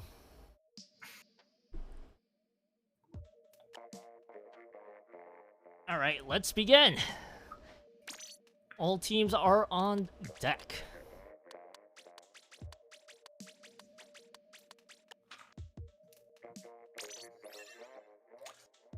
Clamblitz Moray Towers. This is Moray Towers is a very strange map. It's very vertical in height, and the competitive modes are very hit or miss for some. And Clamblitz, basically, most of Clamblitz takes place on the bottom of the map, on top of the first elevation.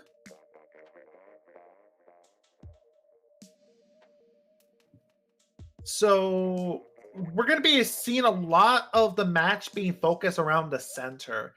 And because the fact that Moray Towers doesn't utilize the entire map for most of the fight, the battle space is actually relatively small compared to the map size itself.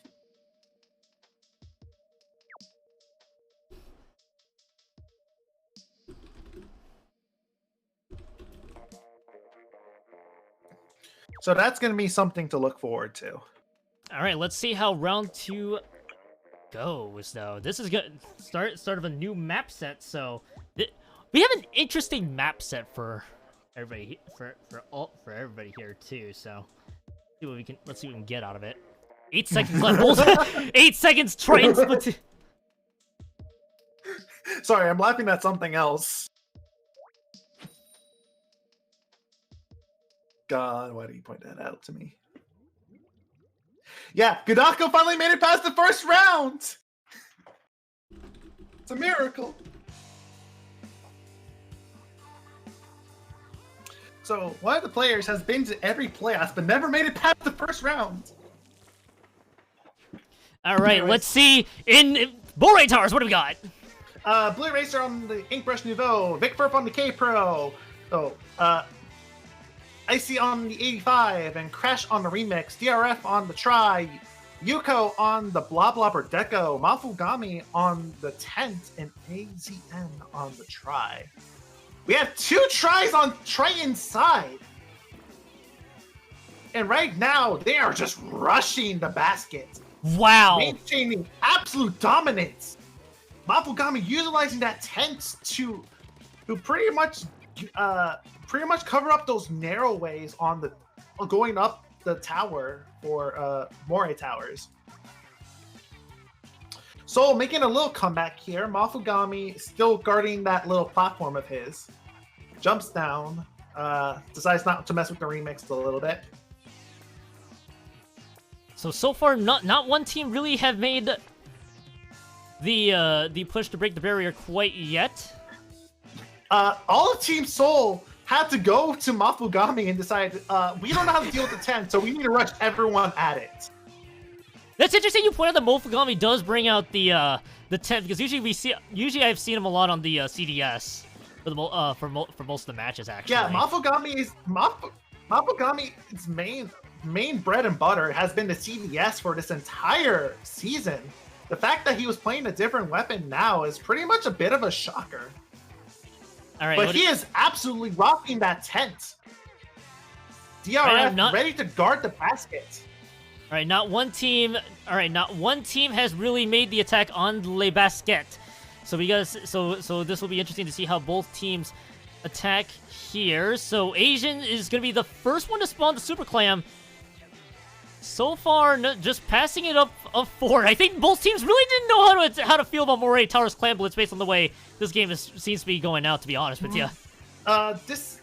Because of how many obstacles and verticality this map has, it makes it really hard to push. The reason why Triton Splatoon is running sloshers is because sloshers rule on verticality to begin with. It looks like they broke the basket here. Yeah, yuuko just managed to break through the basket against the line of the of 3 Soul members. I don't think they're gonna get much out of it though, but at least it's the first barrier break of the game. DRF and yuuko are all on top of the enemy side's kind of platform here. All right, raining down pretty much death from above. 2:17 left on the clock. 2:17 left on le clock. And Triton currently has the lead as a result.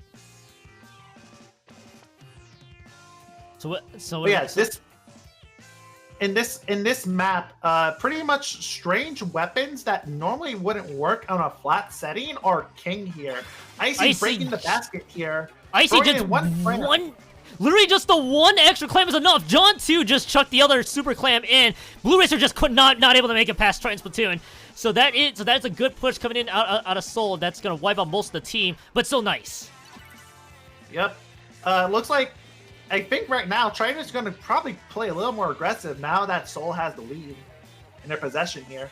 Oh, I saw some teleporting on Triton's side, but hopefully that's not too much of a problem. Might be fairly minor, but let's see. We are running on peer-to-peer. Gotta love peer-to-peer sometimes. All right. Yep. Looks like yuuko and DRF has an opening, all things considered. Crash currently has a Booyah Bomb in their possession, and they could have totally rushed the basket when Crash was charging up. All right, hang on here. Right now, Mofugami coming in from the back here. Here, Blue Vic. Mofugami having a bubble shield in their possession. Pops the bubble shield. Gets Vic. DRF. Mofugami throwing in clams. So far, there's a super clam being thrown in there. There is the super clam. Triton takes the lead with 25 seconds left to go on the clock. A good push there by Mofugami and AZN to throw into that basket. Mofugami jumping in with absolutely nothing with the tent shield, which is like, deal with me now. And, well, they did. There is back up. There will be an overtime. Here is Soul's chance to make a comeback here. Unfortunately, Blue is the one who currently has the basket. And Crash and Vic have both went down. Oh no! The super clam! It goes out of bounds! Oh, right into the void! No! The super clam has been sent out of bounds. That ends the overtime. Triton Splatoon takes map number 1.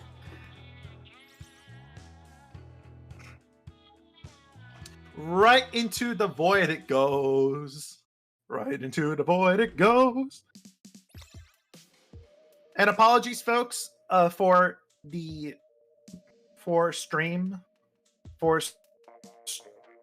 pretty much stream shenanigans. Yes, yeah. Apparently, my internet's not been cooperating. What? This this match is being recorded, and thus the final VOD will not have all the stutters of the stream.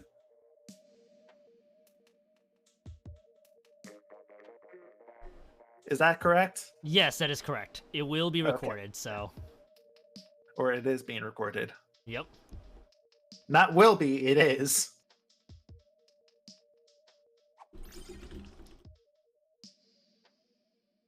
Looks like there's a substitution on track inside.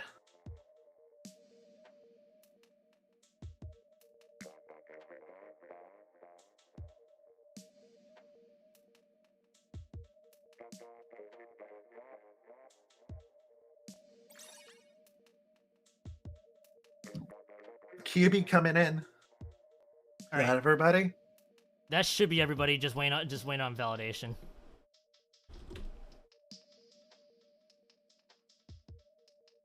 Oh, hey, it's the first time I've seen Nightbot say you have a Discord server. Okay. And the next map should be Wahoo World Tower Control.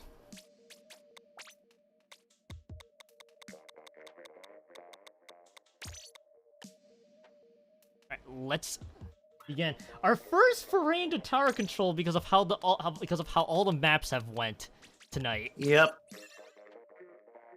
First foray into tower control, Wahoo World. Which, yeah. Wait a second. Hang on. Let me look at round 2 winner bracket.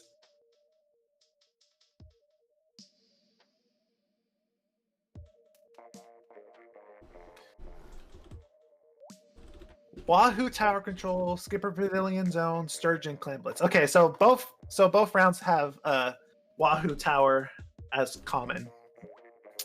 Anyways, this is the PSL's favorite map, I say sarcastically.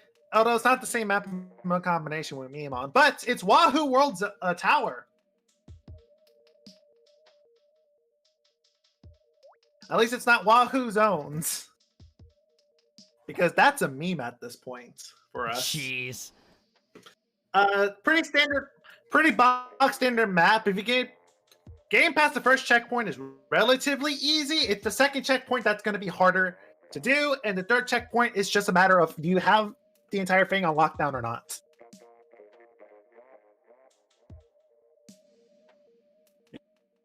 Is your computer all right, Keon? My computer is slowly melting as we speak. Apparently it's acting like a nuclear reactor. Oh, how many fans do you have attached to the thing right now? It is thankfully only just 3. I am basically going to kick the computer when we're done with this later. Also, you may want to change losers round 1 to losers round 2. Shush! Nobody saw that. I've been so out of it. Nobody saw that. Here we go. Blue Racer running the Octobrush, VickFirth running the Blue 7, Icy running the CDS, and Crash running the Remix. Yuuko running the 85, mofugami running the CDS, AZN running the Splat Dualies, and Kirby running the Remix. Right now, looks like Soul is dead, except for Crash. But Soul is dead. Soul is very, very dead. Mofugami killed Crash. Blue Racer killed Mofugami. Revenge has been served. Cold. Vic wants to get onto that tower. Decides Booyah Bomb, death is not worth it. Mofugami gets on tower, rolls off tower. They almost got past the checkpoint.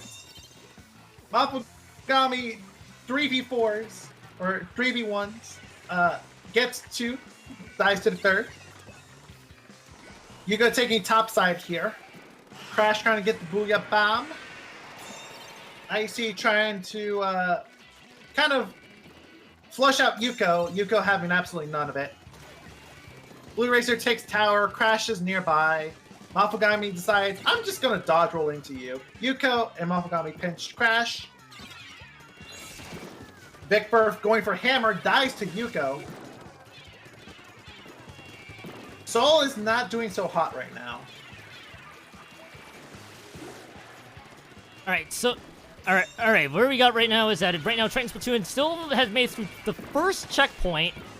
So they're still able to make something happen here with some of this some of the push that's going on. Soul gets the tower control moving right along. And right now, it looks like they're able to make it to the first checkpoint. The Booyah Bomb being chucked in. Nice, he has to retreat. It's not in the first checkpoint just yet. Oh, it's soon to be the first checkpoint. Yep. They just got to the first checkpoint. Triton is in trouble here as there's 3 people on that tower. And they get past that first checkpoint. The more people there is on the tower, the faster that timer ticks down. That is a mechanic in tower control. Soul is just going for absolute control right now, more than anything. Mofugami getting icy.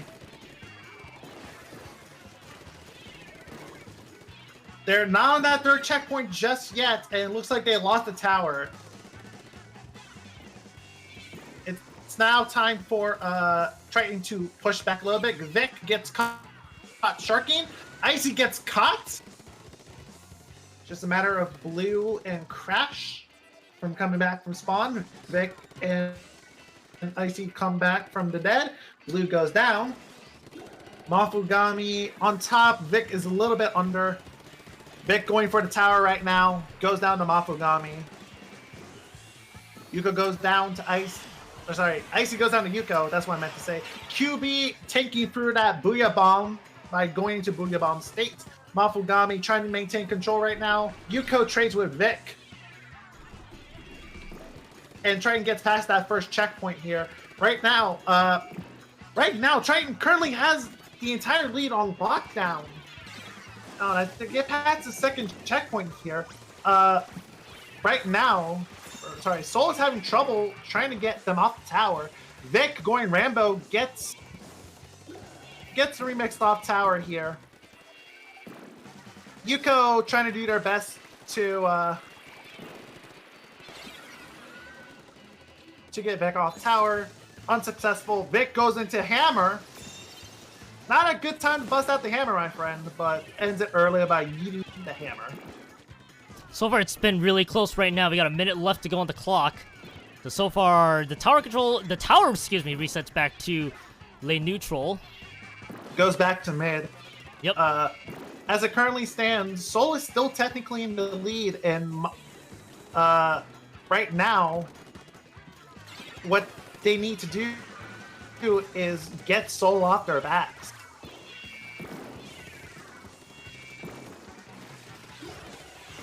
All right. Right now, Blue Racer, Crash, and Icy are all being pests. They're trying to be pests.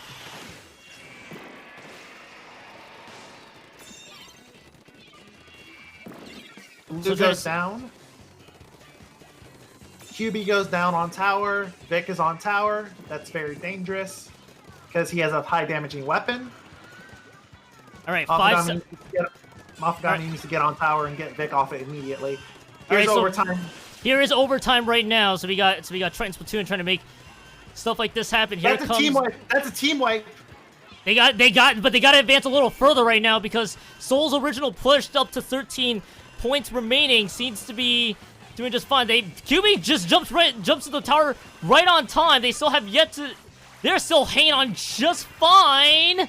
Just getting on to that third checkpoint. Oh! It's over. That was close. That was so close.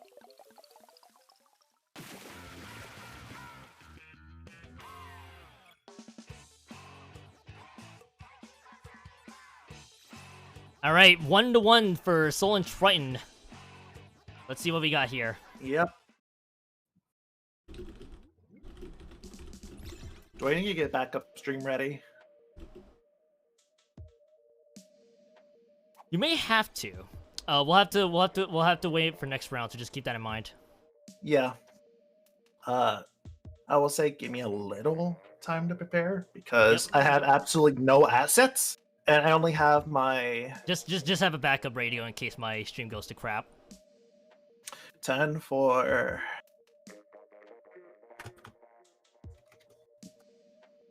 all right.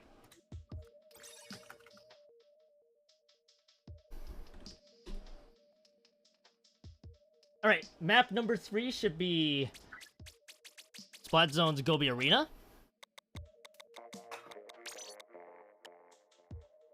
All right, let's see what we got. Splat Zone's Gobi Arena. This is actually one of the better Gobi Arena map or Gobi Arena modes.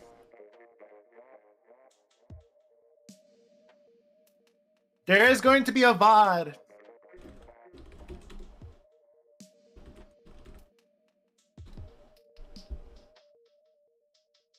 All right. Do you think you can keep the recording going after the stream ends? Yes, I will. I'll have all that ready to go. So don't worry. Okay. Yeah, because you might have to take over for some comms while I'm trying to figure out what's going on here. Gobi Arena zones. This is a very good zones map, all things considered. Despite the fact Gobi Arena is considered probably one of the worst maps to come out of Splatoon 2.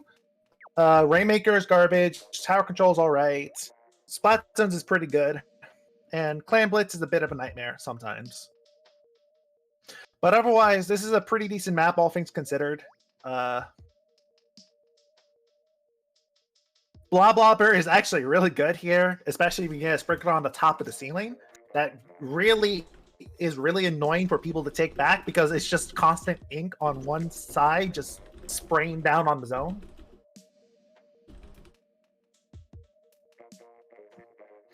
Otherwise, yeah.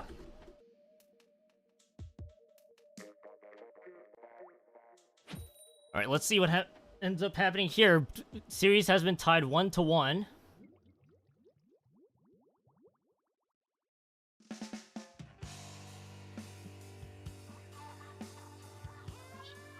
Let's see what we can do. Yep.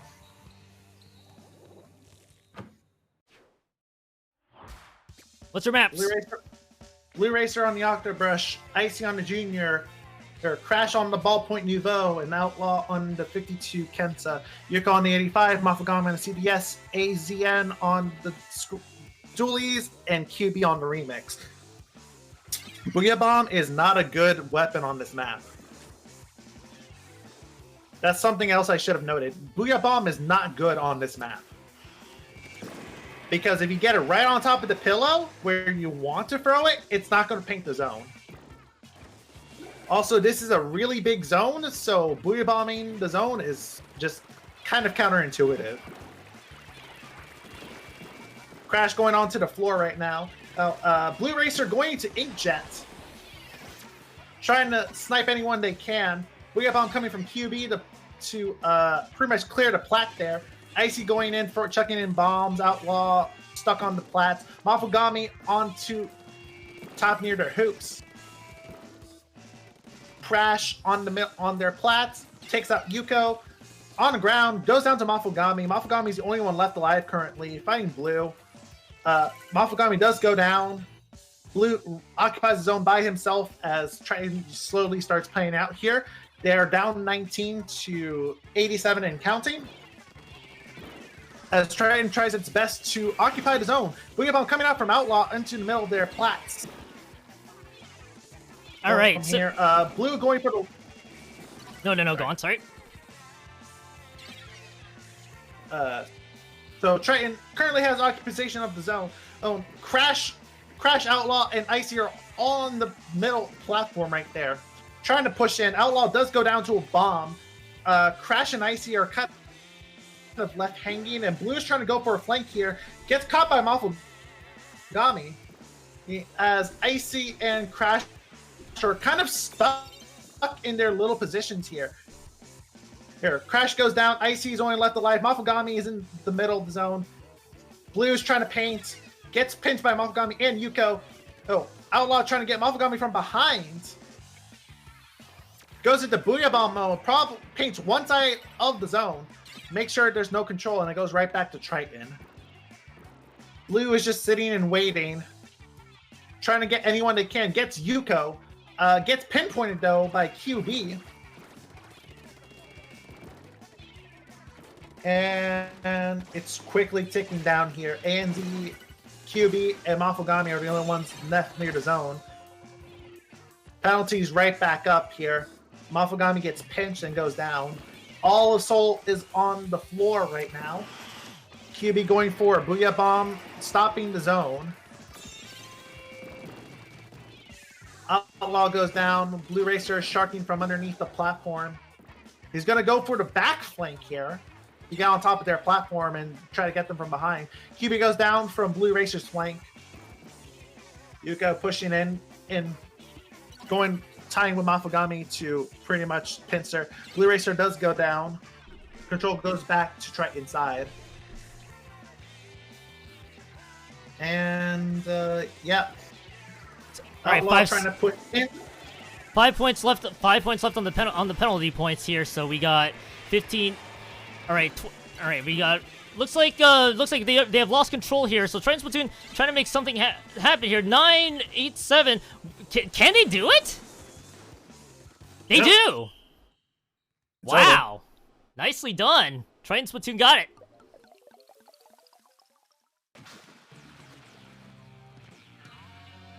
All right, match point right now for Triton. Regem, just to give you a heads up, I'm gonna have to take the stream temporarily offline after this match is over to do a bit of a what I call an equipment switch. So. Okay, so. But it's gonna be after this series. Okay. Just giving you a heads up on that. No problem. Yep. I'll have my thing ready just in case. It's not gonna look as good, but something.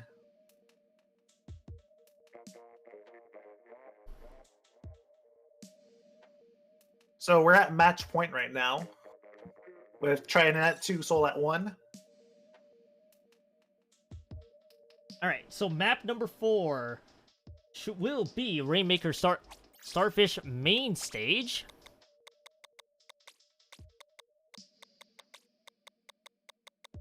I am gonna have a hard time finding the map. Oh, shoot!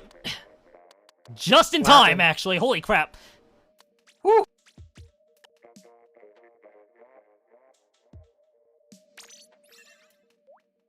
Wow, I am out of it. Sorry, that's a really good sign. Close call, Keon. Close call.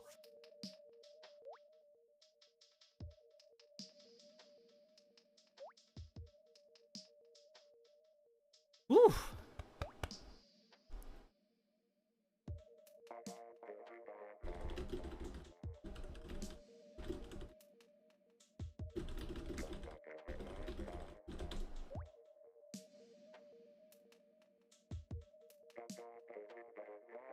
Rainmaker Starfish main stage. This map is a pretty bog standard map, all things considered. This map can end pretty quickly on 2 wipes in a row.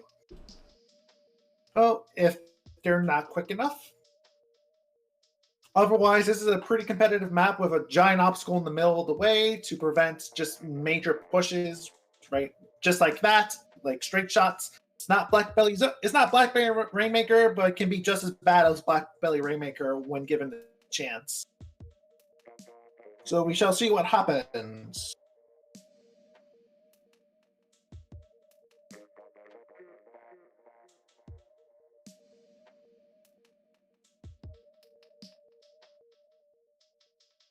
Just waiting. 3, 2, 1. And mofugami is queued up. Match point for Triton Splatoon. Let's see what ends up happening here.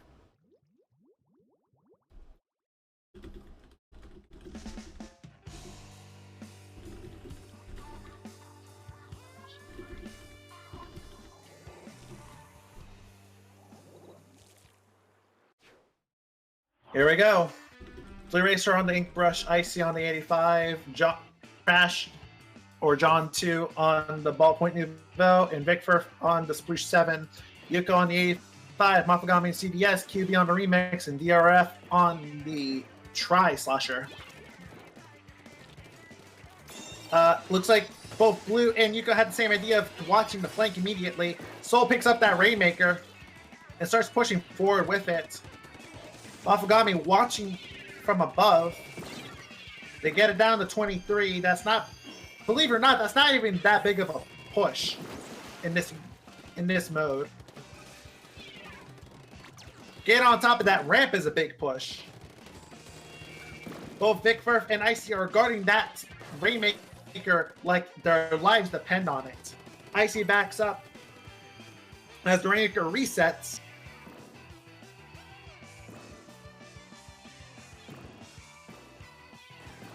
And let's see. Let's quickly, see what ends up slowly happening. but surely.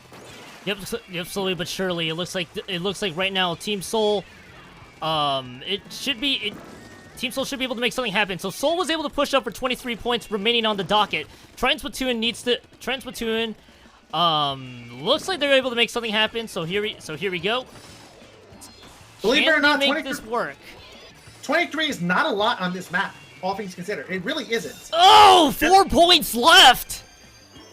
Yeah, like I said, 23 is not a lot on this map. In fact, it's very little. That's actually like a decent push most of the time. Icy deciding to pick up the Rainmakers and letting it reset. Will give him mofugami the chance to reset the map and or reset the Rainmaker and get his team back onto the court. Oh, he did, but they ran themselves into a splat bomb. Straight into a bomb. All right, what do we got?